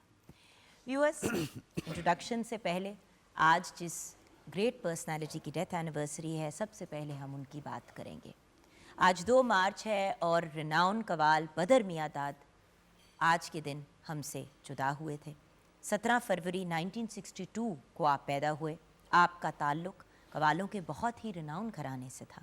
आपके फ़ादर उस्ताद मियां दाद और ग्रैंडफादर उस्ताद दीन मोहम्मद भी बहुत ही फेमस कवाल थे। बदर मियां दाद नुसरत फ़तेह अली ख़ान साहब के कज़न थे। बदर मियां दाद ने रेडियो पाकिस्तान मुल्तान से अपने फ़नी करियर का आगाज़ किया। आपने बहुत सी फेमस पाकिस्तानी फ़िल्मों का म्यूज़िक भी कंपोज़ किया, चुपके चुपके, लाहौरिया, इबरत, कुछ नाम। उसके अलावा एक और बड़ी इम्पॉर्टेंट चीज़ कि 27 साल तक आप फ़न कवाली के साथ कनेक्टेड रहे, और अगर इस दुनिया से रुखसत ना होते तो शायद आज भी उससे कनेक्टेड होते। मोर देन 150 एल्बम्स आपने माशाल्लाह बनाई, और ना सिर्फ नेशनली बट इंटरनेशनली भी आपको बहुत पसंद किया गया। 2 मार्च 2007 को आप लाहौर शहर में इस दुनिया से रुखसत हुए। आज मेरे लिए पर्सनली एक बहुत बड़ा ऑनर है कि मेरे बहुत ही प्यारे भाई, और मेरे तो मुंह बोले भाई हैं, लेकिन बदर मियां दाद के बायोलॉजिकल भाई, उनके बहुत ही लाडले छोटे भाई आज हमारे साथ हैं। पाकिस्तान के रनाउन कवाल जिनका ताल्लुक़ कवाल बच्चा घराना से है, उस्ताद दीन मोहम्मद ख़ान, उस्ताद मोहम्मद दीन ख़ान और उस्ताद मियां दाद ख़ान के चश्मो चिराग शेर मियां दाद हमारे साथ हैं। मेरे बहुत ही प्यारे और लाडले भाई, अस्सलाम वालेकुम भैया। वालेकुम अस्सलाम। और भैया, आपके भाई ने तो माशाल्लाह आपके ख़ानदान का नाम रोशन किया, लेकिन आपने भी पाकिस्तान को, कोई ऐसा मुल्क नहीं है जहाँ पे रिप्रेजेंट नहीं किया, जी, अल्लाह का शुक्र। और नेशनल और इंटरनेशनल लेवल पे माशाल्लाह बहुत से अवार्ड से आपको भी और आपकी पूरी टीम को नवाजा गया, अल्हम्दुलिल्लाह। और आगे भी इंशाल्लाह बहुत से अवार्ड्स मिलने जा रहे हैं। इंशाल्लाह उन पे हम किसी और दिन बात करेंगे इंशाल्लाह। और आपके साथ भैया जिन लोगों ने हमें ज्वाइन किया है उनका भी नाम लेना बहुत ज़रूरी है। लियाकत अली हमारे साथ हैं, मोइन अली भी हैं, ग़ुलाम अवैस, मोहम्मद वक्कास, गौहर अली, आदिल हुसैन, नज़ाकत अली, माजिद अली, महमूद अली और अली रज़ा। आप सबको वेलकम करेंगे आज का जो ट्रिब्यूट शो हमने बदर भाई के लिए किया है उसके लिए। थैंक यू सो मच हमें ज्वाइन करने का। व्यूअर्स, 2 और renowned personalities in their own right, brilliant personalities.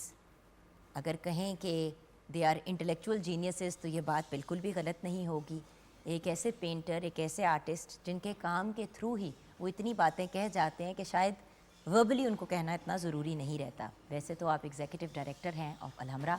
Zulfikar Ali Zulfi साहब हमारे साथ हैं। अस्सलाम वालेकुम सर। वालेकुम अस्सलाम। Thank you very much Jugan. अरसे बाद मुलाकात हुई। जी, प्लीज़, लेकिन I am please. So glad. And then of Thank you so course much. जब अवार्ड्स की बात करते हैं तो मैं बड़े फ़ख्र के साथ अपने इस दोस्त के बारे में कहती हूँ कि Zulfiqar Ali Zulfi pride of performance याफ्ता। Thank you so much. Thank you very much.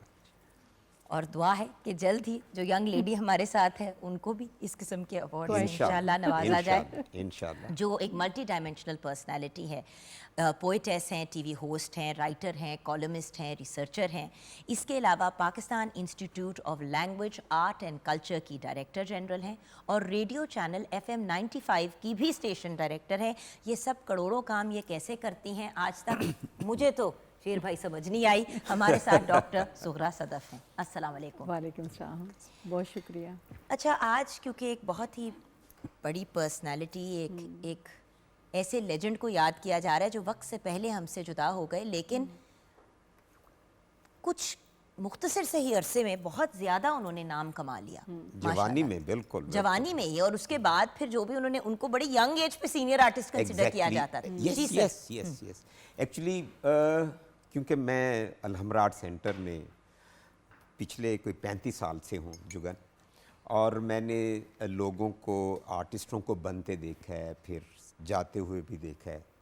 ये बहुत छोटा सा सफ़र होता है आर्टिस्ट का, और कुछ आर्टिस्टों का सफ़र इतना लंबा होता है, और वो कुछ लोग बहुत थोड़े अरसा में इतने बड़े आर्टिस्ट बन जाती हैं, बड़ा नाम कमा लेती हैं। अल्लाह उनसे कोई ऐसी चीज़ें गवा देता है। लेकिन ये पूरा ख़ानदान माशाल्लाह, हाँ ना। आप ये देखें कि इनका तो पूरा ख़ानदान एक ये जनरेशन टू पिछले जनरेशन कोई ऐसा इनके खानदान में कोई ऐसी जनरेशन नहीं 8वां है। या 10वीं पीढ़ी है इनकी, ये तो कौन सी पीढ़ी है ये? जी तकरीबन 8वीं।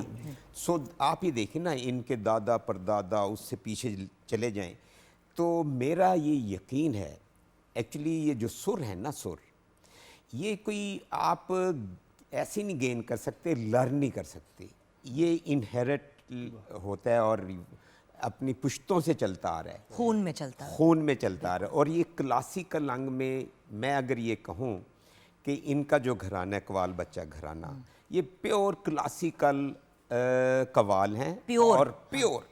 और ये पंजाब का जो रंग है इनकी कवाली में, ऐसा मिक्सचर है, जो क्लासिकल कवाली और पंजाब का जो एक रंग है, रिदम है इनकी कवाली वो में, और किसी में नहीं पाया वो जाता। और किसी में नहीं है। सो ये जब भी मैं किसी से भी बात करता हूँ कवाली पर, या मुझे कोई क्लाइंट कहते हैं कि जी हमें कवाली करवानी है, तो अब मैं इतना प्राउडली और एक कॉन्फिडेंस के साथ इनका नाम लेता हूँ कि यार शेर मियां दाद बेहतरीन कवाल हैं, आप उनका प्रोग्राम करवाएं।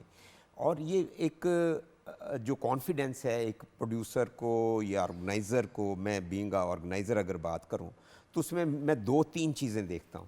एक ये देखता हूं टाइमिंग क्या है, टाइम इतने प्रोफेशनल इतने, और मैंने इनके साथ बहुत काम किया, हमने रमज़ान में भी साथ काम किया, अदरवाइज भी किया, फैमिली के भी इवेंट्स हमारे, जब भी कोई बात होती है तो भैया का ही नाम आता है। और हम तो खैर उस वक्त इनसे रिक्वेस्ट करते हैं मोर देन एनीथिंग एल्स, पैसे एक बड़ी सेकेंडरी चीज़ होती है, हमारे लिए तो ऑनर होता है कि भैया आ जाए। मुझे तो बड़ा अजीब लग रहा है कि मैं चेयर पे बैठी हूँ, मेरा दिल चाह रहा है मैं अपने भाई के पास ज़मीन पे बैठूँ, बट वो फिर कैमरा एंगल्स और वो वाले मसाइल हो जाते हैं। बट ये ऐसे प्रोफेशनल आदमी हैं कि अल्लाह ताला ने इनको इतनी कामयाबी दी है, लेकिन इनकी पूरी फैमिली की ये जो एक ट्रेट है कि काम के बारे में कोई कॉम्प्रोमाइज़ नहीं है, वहाँ पे कोई स्टार स्टोर नहीं बनते। कि मैं गिन कर कुछ लोगों के नाम ले सकता हूँ। बड़ा आर्टिस्ट बनने के लिए ना एक बड़ा ज़बरदस्त कॉम्बिनेशन है, एक स्किल होनी चाहिए, सुर होना चाहिए, नीयत के अच्छे होने चाहिए, अच्छे दोस्त होने चाहिए, आजिज़ी होनी चाहिए, टाइम पर आना चाहिए। सो ये सब चीज़ें शेर मियां दाद में हैं रियली। और ये बहुत नफीस इंसान है, नफीस दोस्त हैं, बहुत प्रोफेशनल हैं। तो फिर आर्ट या सुर क्यों नहीं आएगा इनमें, इनकी फैमिली में क्यों नहीं आएगा? बहुत शुक्रिया जी। अभी हम ब्रेक की तरफ जाएंगे, ब्रेक के बाद जब वापस आएंगे तो मैडम आपसे, और फिर ऑफ कोर्स आपसे, आपका भाई के साथ कैसा ताल्लुक़ था, आपने उनसे कितना सीखा, ये सारी गुफ्तगू करेंगे एक छोटी सी ब्रेक के बाद। व्यूअर्स हमारे साथ रहिएगा।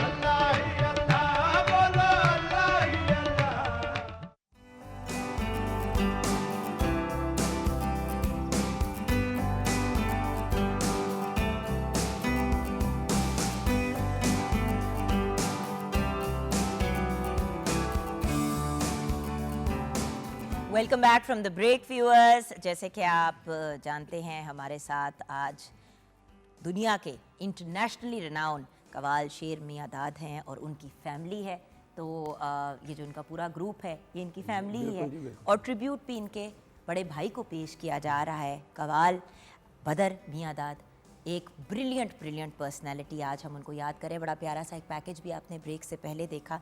वैसे तो अगर हम बदर भाई की सारी चीज़ें जमा करके दिखाना शुरू करें तो शायद हम 6-7 दिन जो है प्रोग्राम करते रहेंगे, लेकिन काम नहीं उनका ख़त्म होगा। माशाल्लाह, व्हाट अ ब्रिलियंट पर्सन। अच्छा, क्योंकि हमारे साथ जुल्फ़िकार अली जुल्फ़ी साहब भी हैं एंड देन हमारे साथ डॉक्टर सुगरा सदफ़ भी हैं। तो डॉक्टर साहिबा, इतना चुप मैंने ज़िंदगी में कभी आपको नहीं देखा, आप क्या कहना चाहेंगी? जी बहुत शुक्रिया, आपके खौफ से चुप हूँ। तो असल में आज बहुत ही खुशी हो रही है क्योंकि शेर मियां दाद को बड़ा पसंद करती हूँ मैं, इनकी कवाली को, आज इनके घराने के हवाले से बात हो रही है और बदर मियाँ दाद के हवाले से बात हो रही है, तो मैं हमेशा जुगन ये समझती हूँ कि जो कवाल होते हैं वो खुदा के बहुत नेक लोग होते हैं, खुदा के पसंदीदा लोग होते हैं, ब्लेस्ड लोग होते हैं जिन पर खुदा का करम होता है, क्योंकि ये मुआशरे में खैर फैलाते हैं। आप देखिए कवाली सूफिया के साथ मंसूब की जाती है, अमीर खुसरू से हम इसका आगाज़ करते हैं। तो कवाल पेश क्या करते हैं? सूफिया का कलाम पेश करते हैं। और सूफ़ी ने हमेशा मुआशरे में अमन, रवादारी और मोहब्बत का प्रचार किया है। जो खुदा की रज़ा है, जो नबी की रज़ा है, उसको आगे लोगों तक पहुंचाते हैं। तो सूफिया का कलाम बहुत सारे लोग नहीं पढ़ सकते क्योंकि वो पढ़े लिखे नहीं थे। जब पुराना हम सिलसिला ये देखते हैं तो कवाल थे कि जिन्होंने सूफिया का कलाम संभाला और अपनी गायकी के ज़रिए पैगाम पहुंचाया लोगों तक, और गायकी के अमन का ज़रिए पैगाम लोगों तक पहुंचाया। अभी जब बदर मियाँ दाद साहब का कलाम हम ब्रेक में सुन रहे थे थोड़ा सा उसका, तो बाबा फरीद का कलाम वो पढ़ रहे थे, तो वो सारा अब देखिए तबलीग ही है ना, एक ऐसी तबलीग जो कि मौसीकी के ज़रिए की जा रही है, और मौसीकी जो है वो दिलों में घर करती है और वो याद रहती है चीज़ हमारे। मैडम देखें पूरी दुनिया में ऐसी जगहों पे भी, और मैं भी इतनी खुशकिस्मत रह चुकी हूँ कि जब मेरा इनसे तारुफ नहीं हुआ था, लेकिन इंटरनेशनली मैंने इनको सुना। और देखें इतने लोग जिनको उर्दू ज़बान नहीं आती, पंजाबी नहीं आती, जिस ज़बान में कलाम पढ़ते मीनिंग नहीं आती इस कलाम की, वो बैठे होते हैं, बिल्कुल वो बैठे होते हैं और उसी एहतराम के साथ बैठे होते हैं जिस तरह कोई मुसलमान बैठा होता है। सबसे बड़ी बात ये है, ये कलाम का और सुर का असर होता है और उसके ये साथ दिल में उतर जाता है, और वो उसकी लैंग्वेज ज़रूरी नहीं है, वो इसका जो कवाली का स्पेशली रिदम है, जो इसकी टेम्पो है, वो ऐसी है, दिल के साथ बजती है, वो दिल में उतरती जाती है, और जितना सुनता है बंदा उतना डीप उसके अंदर चला जाता है, बल्कि दिल से आगे रूह तक पहुंचती है। अच्छा, मुझे एक तजर्बा इस तरह का हुआ अमेरिका में कि एक कवाली मैं सुन रही थी और उसमें बहुत सारे हमारे पाकिस्तानी भी थे लेकिन ज़्यादा अंग्रेज़ थे, और जिस तरह हम झूम रहे थे, बाबा बुल्ले शाह का कलाम पढ़ा जा रहा था, वैसे वे झूम रहे थे। और मैं उन्हें देख रही थी कि ये लफ्ज़ों की तफ़हीम जो म्यूज़िक के ज़रिए हो रही है, ये कैसी है, ये इसका क्या राज है। और वाकई आपने बात ये सही की कि ये हर बंदे पर असर करती है, वो ज़बान समझता हो या ना समझता और हो। इससे ज़्यादा बड़ा अमन का और मोहब्बत का पैगाम क्या हो सकता है? कोई नहीं हो सकता। बेशक। क्या हो सकता है? अच्छा, आपका रिश्ता, आपका ताल्लुक, देखिए खून का तो रिश्ता है ही, बड़े भाई थे, मगर बदर भाई के बारे में आप हमें क्या बताएंगे? सबसे पहले तो मैं उनकी अज़मत को सलाम करूंगा, हमारे इतने लेजेंडरी बड़े भाई बदर मियाँ दाद खान साहब। तो जब 85 में हमारे वाले साहब उस्ताद मियाँ दाद खान साहब दुनिया से रुखसत हुए, तो एक बड़ी ज़िम्मेदारी थी हमें। ये बड़ी ज़िम्मेदारी का काम है कि बुज़ुर्गों से नस्ल दर नस्ल जो, और इसको कायम रखना, उसकी करम, अल्लाह की करम के बगैर तो कुछ भी नहीं है। और हम इसलिए भी लकी हैं कि हम जो छाँव है हम पे, वो बाबा गंजे शिकर फरीदुद्दीन शहनशाह पाक पदन जिनका शराइन है, वहाँ पे हम उनके दरबारी कवाल हैं। तो हमें ये था कि यार अब वाले साहब दुनिया से जा चुके हैं, तो अब क्या किस तरह इसको लेके चलना है। तो भाईजान ने हमें कहा कि यार मेहनत करनी है हमने, तो क्योंकि ये सिलसिला यहाँ नहीं रुक सकता। अब फिर बाबा साहब की हाज़िरी पे हम जाते थे, कभी फ़ारसी का कलाम हम याद कर रहे हैं, कभी यानी बड़ा डिफ़िकल्ट ले रहे हैं। तो एक दिन बैठ के कहने लगे यार नाम पैदा करना है, तो कुछ कवाली को थोड़ा सा देखते हैं इसको। तो उन्होंने फिर क्लासिकल और जो हमारा फोक टच दिया कवाली को। वाह, गुड, वही पंजाब का जी, जो पंजाब रंग का कलर बट जब ये आया, ट्रेडिशन बदर भाई ने शुरू किया। हाँ ना, जी, yes. तो वो उनका आइटम था पहला जो हिट हुआ दम दम हुसैन मौला हुसैन, उसके बाद गन शकर वलियां दा राजा। तो लोगों ने वो बड़ा अप्रिशिएट किया उसको। तो उसके बाद फिर तो सिलसिला लगातार, शुरू हुई होगी। हाँ, उनकी जो अच्छी बात ये थी कि उन्होंने हमें साथ रखा बच्चों की तरह, और कहा कि बेटा हमने काम करना है, अपने बाप दादा का नाम रोशन करना है। फिर उन्होंने हमने जो भी आज ये गा रहे हैं, पढ़ रहे हैं, तो ये उन्हीं का सदका है। लेकिन भैया उन्होंने कितना सिखाया। मुश्किल था, देखें जब भाई इतना बड़ा एक रिनाउंड पर्सनैलिटी बन जाता है, तो आपके लिए छोटे भाई होते हुए मुश्किल नहीं था अपनी जी, जगह जी, वो बनाना? बहुत क्योंकि मुकाबला आ जाता ना, बिल्कुल। हर जगह पे इसी तरह। मुकाबला। आप बिल्कुल ज़ीरो से स्टार्ट करें, एक तो घराना, ऊपर से भाई के बाद सिलसिले को आगे लेके चले। ये वाकई डिफ़िकल्ट होता है इंसान के लिए, लेकिन मैं समझता हूँ जिस तरह मेरा बेटा वैद अली ख़ान है, तो मैं उसको फोर्स नहीं करता कभी भी कि तुम कव्वाली तुमने करनी लेकिन है। उसकी आवाज़ बड़ी मैं खूबसूरत जी जी अच्छा, तो उसको सारा पता भी है। ये होता है गॉड गिफ्ट और अल्लाह पे यकीन। जिसका अपने रब पे यकीन है, इंशाअल्लाह ताला वो बिगड़ी बनाते हैं। मैं अपनी बात करता हूँ कि सबसे शायर मैं था अपने ख़ानदान में। लेकिन थे जी हैं, हूँ नहीं। यानी मैं नहीं, अब तो अल्लाह का करम है कि मैं ये समझता था कि मैं कैसे ये हारमोनियम प्ले करूँगा, मैं कैसे गा सकूँगा, मेरे बाप दादा का इतना नाम है। तो आप बिलीव करें कि जब अल्लाह पाक की रहमत हुई, तो ये वाक़या बदर मियां दाद खान साहब जब लाहौर सुकूनत उन्होंने कर ली, तो उसके बाद फिर मैंने कहा जी मैं पाकपतन जाना चाहता हूँ, जहाँ पे दरबार बाबा फरीदुद्दीन गंजी शकर रहमतुल्लाह अलैह के, क्योंकि हमारी हाज़िरी शुरू से यानी 700 साल से वहीं पे है। बुज़ुर्गों की वहीं पे है। तो मैंने कहा, मेरे वालिद साहब फरमाते थे कि लजपाल प्रीत नूं तोड़ देनी, जिहदी बांह फड़ दे उन्हें छोड़ देनी। तो बाबा साहब की हाज़िरी मैंने छोड़ दी। लेकिन भैया यहाँ पे मैं कलाम की तरफ ज़रूर जाना चाहूँगी, लेकिन जब हम ब्रेक से के बाद वापस आएंगे, इतना एक खूबसूरत आर्ट फॉर्म, सूफी आर्ट फॉर्म, लेकिन एक आर्ट फॉर्म, क्यों लोगों में कवाली सुनने की तमीज़ नहीं रही? मैं इस पे बात करना चाहती हूँ। एक वक्त था कि जब कवाली हम सुनते थे, छोटे छोटे बच्चे भी चुप करके बैठ जाते थे। वाह, बहुत अच्छी बात। बेशक, बिल्कुल। मुझे याद है मैं छोटी सी थी तो नुसरत फ़तेह अली ख़ान साहब, अल्लाह ताला उनके दर्जात बुलंद फरमाए, व्हाट अ मैन, वाह लेजेंड। क्या बात। माशाल्लाह। अब उनकी कवाली हो रही थी और मुझे याद है कि मैं बड़ी हाइपर सी बच्ची थी, तो मैं उछल के ना कुछ करने लगी, तो एकदम से मेरी अम्मी ने बाजू पकड़ा और वो सुन रही थी, उन्होंने नज़र लेफ्ट राइट नहीं की और इस तरह करके बस बिठा दिया और उसी तरह मेरा हाथ पकड़े रखी वाह। जब तक बिल्कुल, ख़त्म नहीं हुआ। बिल्कुल बिल्कुल। जब ब्रेक आई तो मामा ने कहा क्या बात है, तो मैंने कहा मैंने बाथरूम जाना था मामा। उन्होंने कहा अब जाओ, अब जाओ। गुस्ताखी नहीं करनी, ये है, ये गुस्ताखी नहीं करनी। उधर पहली दफ़ा मैंने गुस्ताखी का वर्ड सीखा था। So the point is at the end of the day, क्या प्रॉब्लम है? वाह, वाह। क्या ये अब एक डाइंग फॉर्म है ऑफ एक्सप्रेशन या नहीं? इस पे हम बात करेंगे बिल्कुल। ब्रेक मैं के भी बाद। इस पर बात करना चाहूँगा ब्रेक के बाद। ब्रेक के बाद, लेकिन उससे पहले मेरे भाई क्या पेश करने जा रहे हैं? जी, कलाम सखी सुल्तान बाहू सरकार का कलाम है, अलफ अल्लाह चंबेली बूटी पेश करें।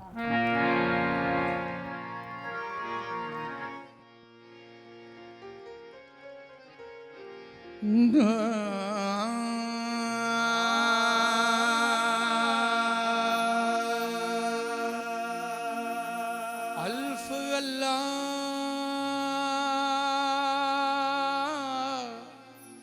चंबे दी बूटी मुर्शद मन विच लाई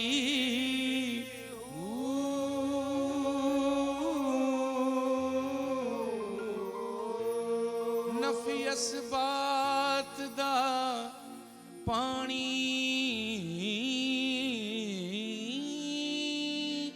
मिलिया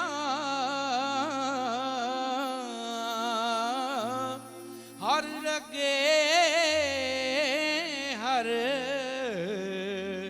जाई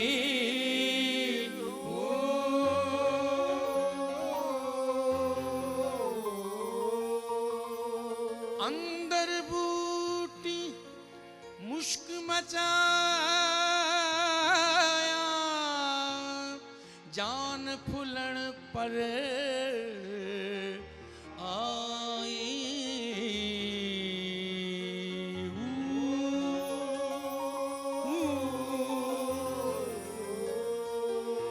जीवे मुर्शद कामिल बाहू, जीवे मुर्शद काबिल बाहू, जिसे बूटी लाई हूँ। जीवे मुर्शद काबिल बाहू, जिसे बूटी लाई हूँ। जीवे मुर्शद काबिल बाहू, जिसे बूटी लाई हूँ। जीवे मुर्शद काबिल बाहू, जिसे बूटी लाई हूँ।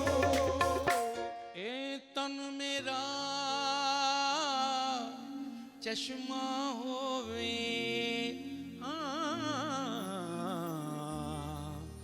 ਤੇ ਮੈਂ ਮੁਰਸ਼ਦ ਵੇਖਣਾ ਰੱਜਾਂ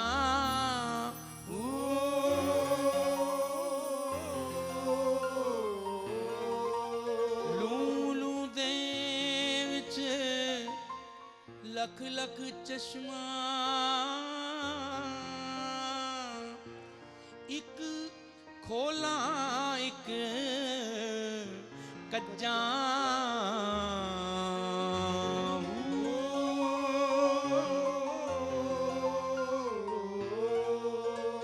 ਇੱਕ ਦੇ ਡਿਠਿਆ ਮੈਨੂੰ ਸਬਰ ਨਾ ਆਵੇ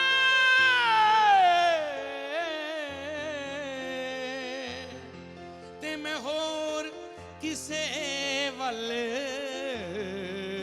ਭੱਜਾਂ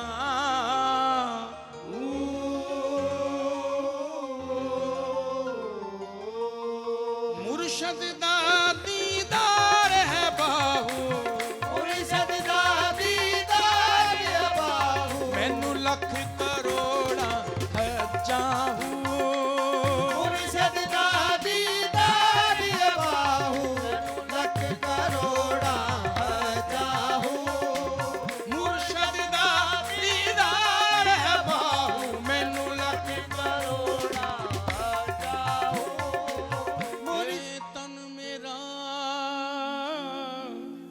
ਰੱਬ ਸੱਚੇ ਦਾ ਹੁਜਰਾ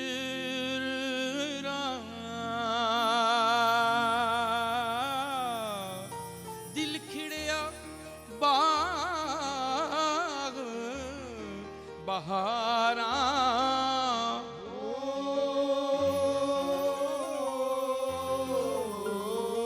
ਵਿੱਚ ਕੂਜ਼ੇ ਤੇ ਵਿੱਚ ਮੁਸੱਲੇ ਵਿੱਚ ਸਜਦੇ ਦੀਆਂ ਥਾਰਾਂ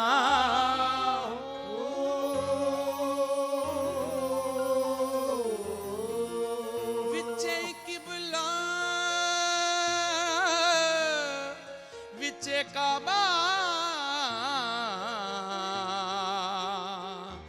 अल्लाह अल्लाह पुकारा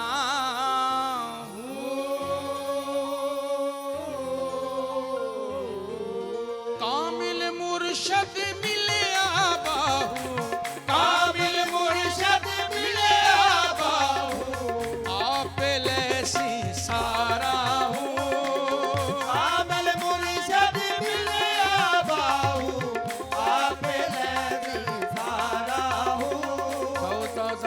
रे रे रे रे गा गा गा गा पा पा पा पा दा दा दा दा सा सा रे गा रे गा पा गा पा दा सा सा रे गा गा गा रे गा पा पा पा गा पा दा दा दा पा दा सा रे गा पा गा पा दा सा रे गा पा गा पा दा सा रे गा पा दा सा कामिल मुर्शद मिलिया बाहू आप लैसी सारा हूँ कामिल मुर्शद मिलिया बाहू आप लैसी सारा जुबानी कलमा हर कोई पढ़दा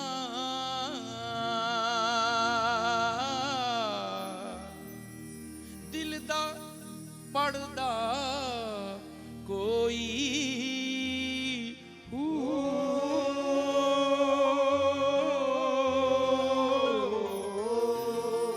जिथे कलमा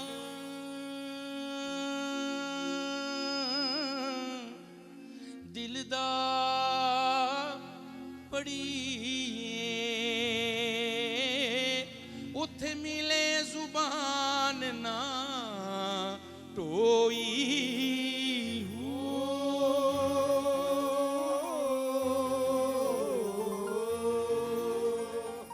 दिल दा कलमा बस आशिक पढ़ दे की जानन यार गलोई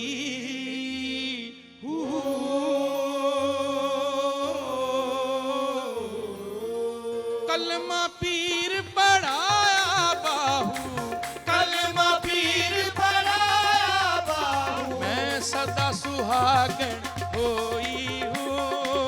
कलमा पीर पढ़ाया बाहू में सदा सुहागन होई हूँ। कलमा पीर पढ़ाया बाहू में सदा सुहागन होई हूँ।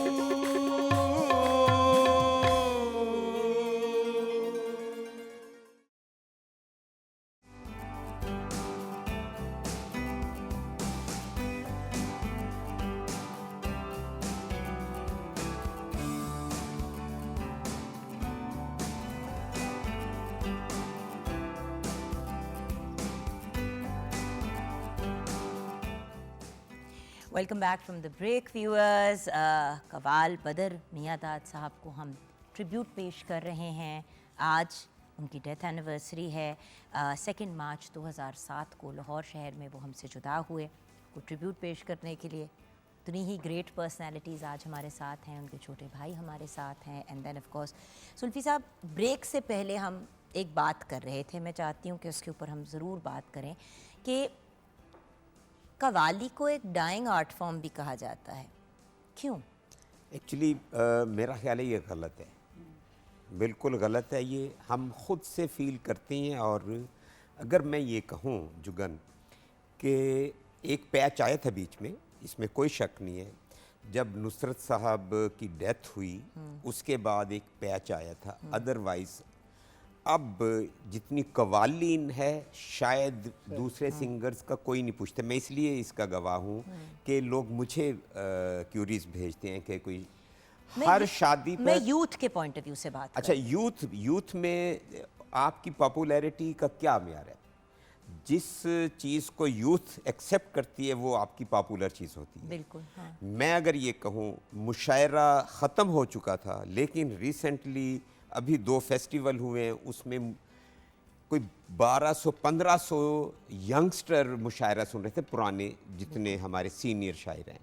इसी तरह लास्ट मंथ लिटरेरी फेस्टिवल्स होते रहे, लाहौर में भी, कराची में भी। ये यूथ हमारी जो है ना, हमने, मेरा ख्याल है इसको चेंज करना चाहिए। ये कॉन्सेप्ट हमारा, हमारी यूथ बहुत क्रिएटिव है। हमारी यूथ अब क्लासिकल म्यूज़िक, हमारी यूथ स्पेशली कव्वाली का एक्चुअली, फिर मैं रिदम पर आऊँगा। कव्वाली का अंग ऐसा है कि वो बंदे को नचा भी देता है, जहाँ एक फील करवाता है, तस्कीन भी देता है और मतलब है अंदर से दिल नाच रहा होता है। कैफियत, अजीब सी कैफियत होती है। सो कव्वाली तो आजकल इतना ही नहीं, मैं अगर ये कहूँ क्लासिकल घरानों के जो बच्चे हैं वो छोड़कर कव्वाली करना शुरू कर दी उन्होंने। मैं अब नाम नहीं लेना चाहता, लेकिन आप ये देख लें कव्वाली की स्पेस किस तरह क्रिएट हुई है। फीमेल भी अब तो फीमेल कव्वाली ग्रुप्स आ गए हैं, कव्वाल ग्रुप्स आ गए हैं। सो ये डाइंग आर्ट नहीं है। और वैसे जो इस धरती के साथ, जिस धरती का आर्ट होता है ना, वो कभी मरता नहीं, वो कभी मरता नहीं। वो हमारा फोक सिंगर, फोक आर्ट, फोक चीज़ें जो हैं वो कभी, हाँ ये है थोड़ा टाइम के लिए पीछे हो जाती हैं, लेकिन वो वहीं रहती है। जी मैडम, क्या कहें? हाँ, बहुत शुक्रिया। मेरे ख्याल है जुल्फी साहब और आप दोनों अपनी अपनी जगहों पे बहुत ज़्यादा प्रमोट भी करते हैं जी, बिल्कुल। मैं इसीलिए आर्ट्स को। तो बिल्कुल मैं भी यही जुल्फी साहब की राय से इत्तेफाक करती हूँ कि जब भी कभी कव्वाली का कोई तकरीब होती है तो लोग बहुत शौक़ से उसको सुनते हैं। मैं समझती हूँ कि इसलिए सुना जाता था क्योंकि कव्वाली में कलाम पेश किया जाता है सूफिया का, वो रूहानी कलाम होता है। और शुरुआत भी तो कव्वाली की इसी तरह हुई ना कि इस सारे रीजन में जो दीगर मज़ाहब के लोग थे रहने वाले, उनके अंदर म्यूज़िक रचा हुआ था और म्यूज़िक की तालीम वो मजहबी अपने हवाले से लेते थे।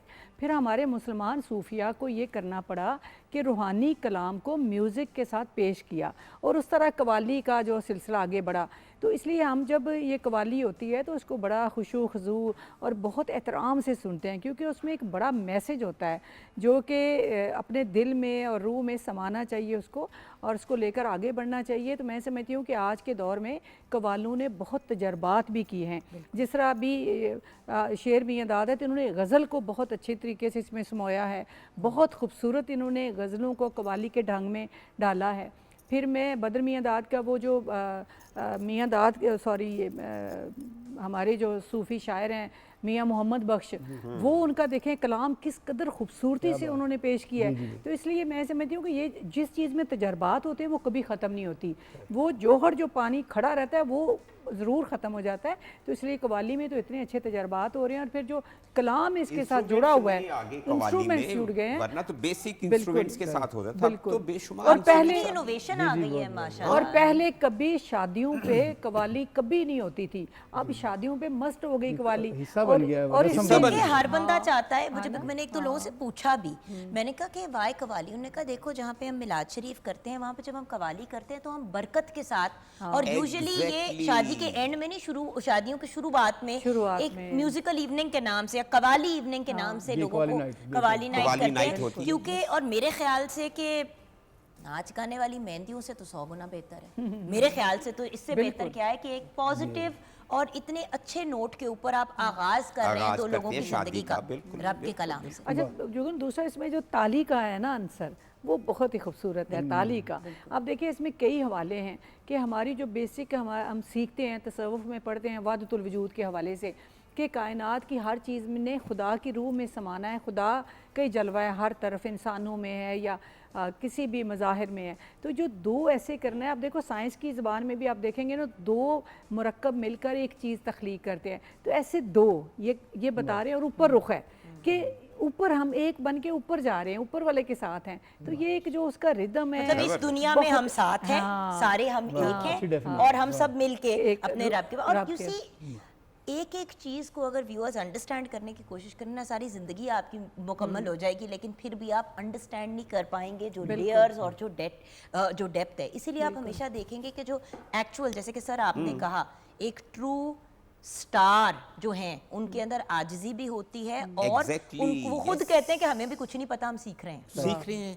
इतने मासूम लोग होते हैं जो बड़े आर्टिस्ट होते हैं, उतने ही मासूम लोग होते हैं। देखें एक इंसान में कितनी विजडम या स्ट्रेंथ या विजन हो सकती है, वो अपने आर्ट में इतना डीपली अंदर चले जाते हैं, वो बेचारे दुनियादार हो नहीं सकते, मासूम लोग होते हैं ये।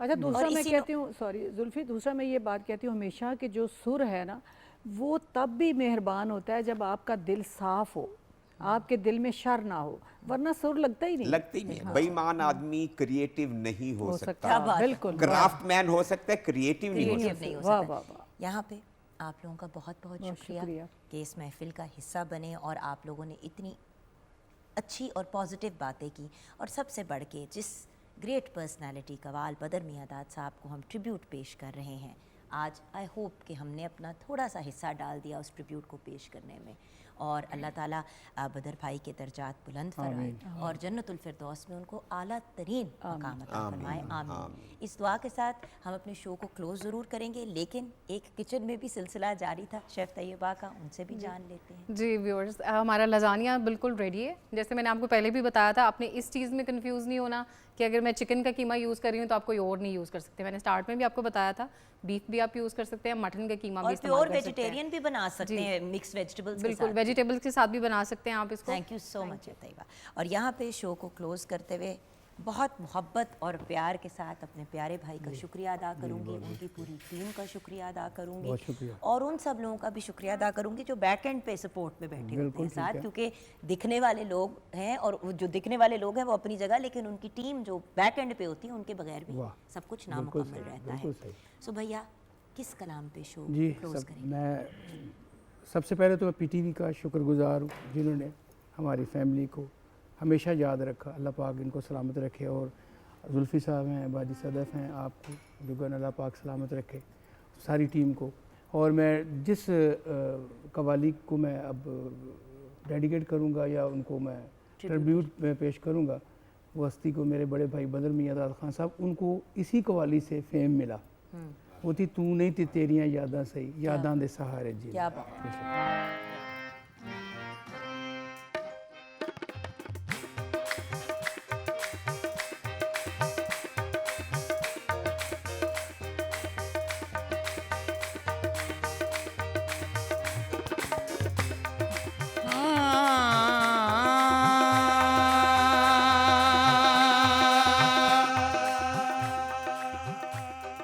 ਉੱਚੀਆਂ ਲੰਮੀਆਂ ਲਾਲ ਖਜੂਰਾਂ ਬੇਲੀ ਪੱਤਰ ਜਿਣਾ ਦੇ ਸਾਵੇ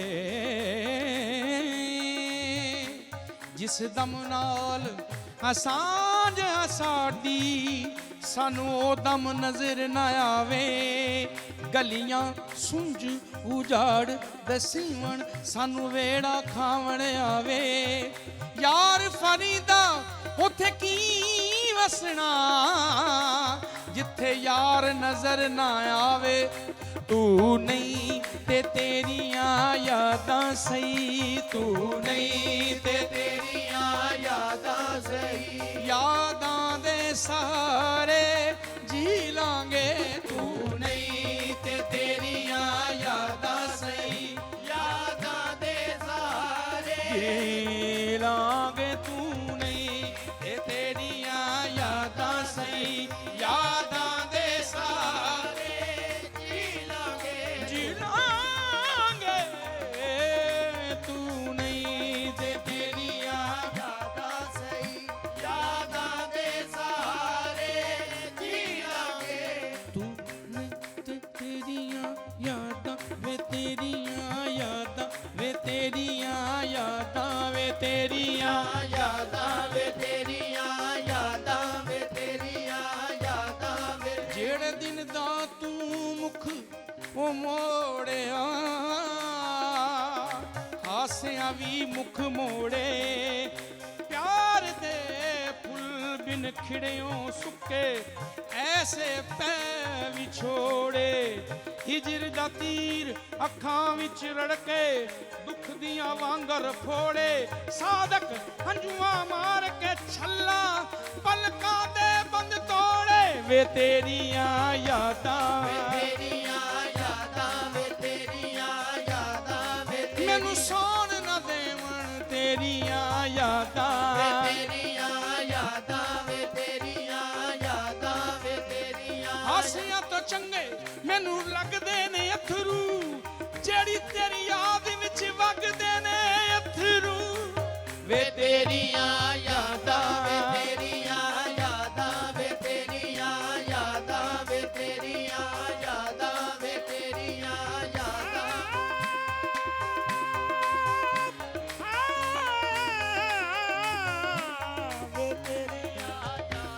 ਵੇ ਤੇਰੀਆਂ ਯਾਦਾਂ ਵੇ ਤੇਰੀਆਂ ਵਿਛੜ ਗਿਆ ਮੇਰਾ ਦਿਲ ਨਾ ਜਾਨੀ ਤੇ ਮੈਂ ਕੱਖਾਂ ਵਾਂਗੂ ਰੁੱਲ ਗਈ ਫੁੱਲਾਂ ਨਾਲੋਂ ਮੇਰੀ ਨਾਜ਼ੁਕ ਜਿੰਦੜੀ ਜਿਹੜੀ ਵਿੱਚ ਕੰਡਿਆਂ ਦੇ ਤੁਲ ਗਈ ਗਮ ਸਜਣਾ ਦੇ ਮੈਨੂੰ ਮਾਰ ਮੁਕਾਇਆ ਤੇ ਮੈਂ ਅਥਰੂ ਬਣ ਕੇ ਡੁੱਲ ਗਈ ਇੱਕ ਮਾਇਆ ਤੇਰੀ ਯਾਦ ਨਾ ਭੁੱਲਦੀ ਬਾਕੀ ਹਰ ਸ਼ੈ ਜਗ ਦੀ ਭੁੱਲ ਗਈ ਵੇ ਤੇਰੀਆਂ ਯਾਦਾਂ ਵੇ ਤੇਰੀਆਂ ਯਾਦਾਂ ਵੇ ਤੇਰੀਆਂ ਯਾਦਾਂ ਵੇ ਤੇਰੀਆਂ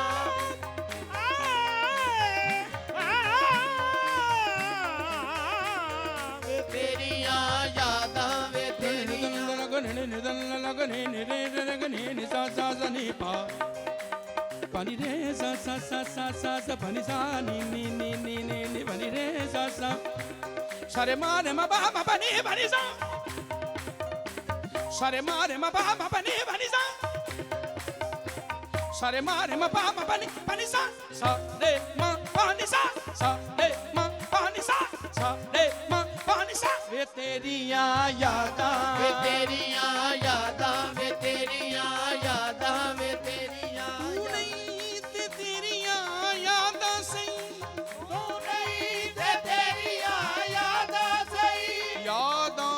ਸਹਾਰੇ ਜੀ ਲਾਂਗੇ ਯਾਦਾਂ ਦੇ ਸਹਾਰੇ ਜੀ ਲਾਂਗੇ ਤੂੰ ਹੋਰ ਕਿਸੇ ਦੇ ਸੰਗ ਜੀ ਸਦਕੇ ਹੋਰ ਕਿਸੇ ਦੇ ਸੰਗ ਜੀ ਸਦਕੇ ਅਸੀਂ ਕੱਲੇ ਕਾਰੇ ਜੀ ਲਾਂਗੇ ਤੂੰ ਹੋਰ ਕਿਸੇ ਦੇ ਸੰਗ ਜੀ ਸਦਕੇ ਅਸੀਂ ਕੱਲੇ ਕਾਰੇ ਜੀ ਲਾਂਗੇ ਤੂੰ ਹੋਰ ਕਿਸੇ ਦੇ ਸੰਗ ਸਦਕੇ ਅਸੀਂ ਕੱਲੇ ਕਾਰੇ ਜੀ ਲਾਂਗੇ ਤੂੰ ਨਹੀਂ ਤੇ ਤੇਰੀਆਂ ਯਾਦਾਂ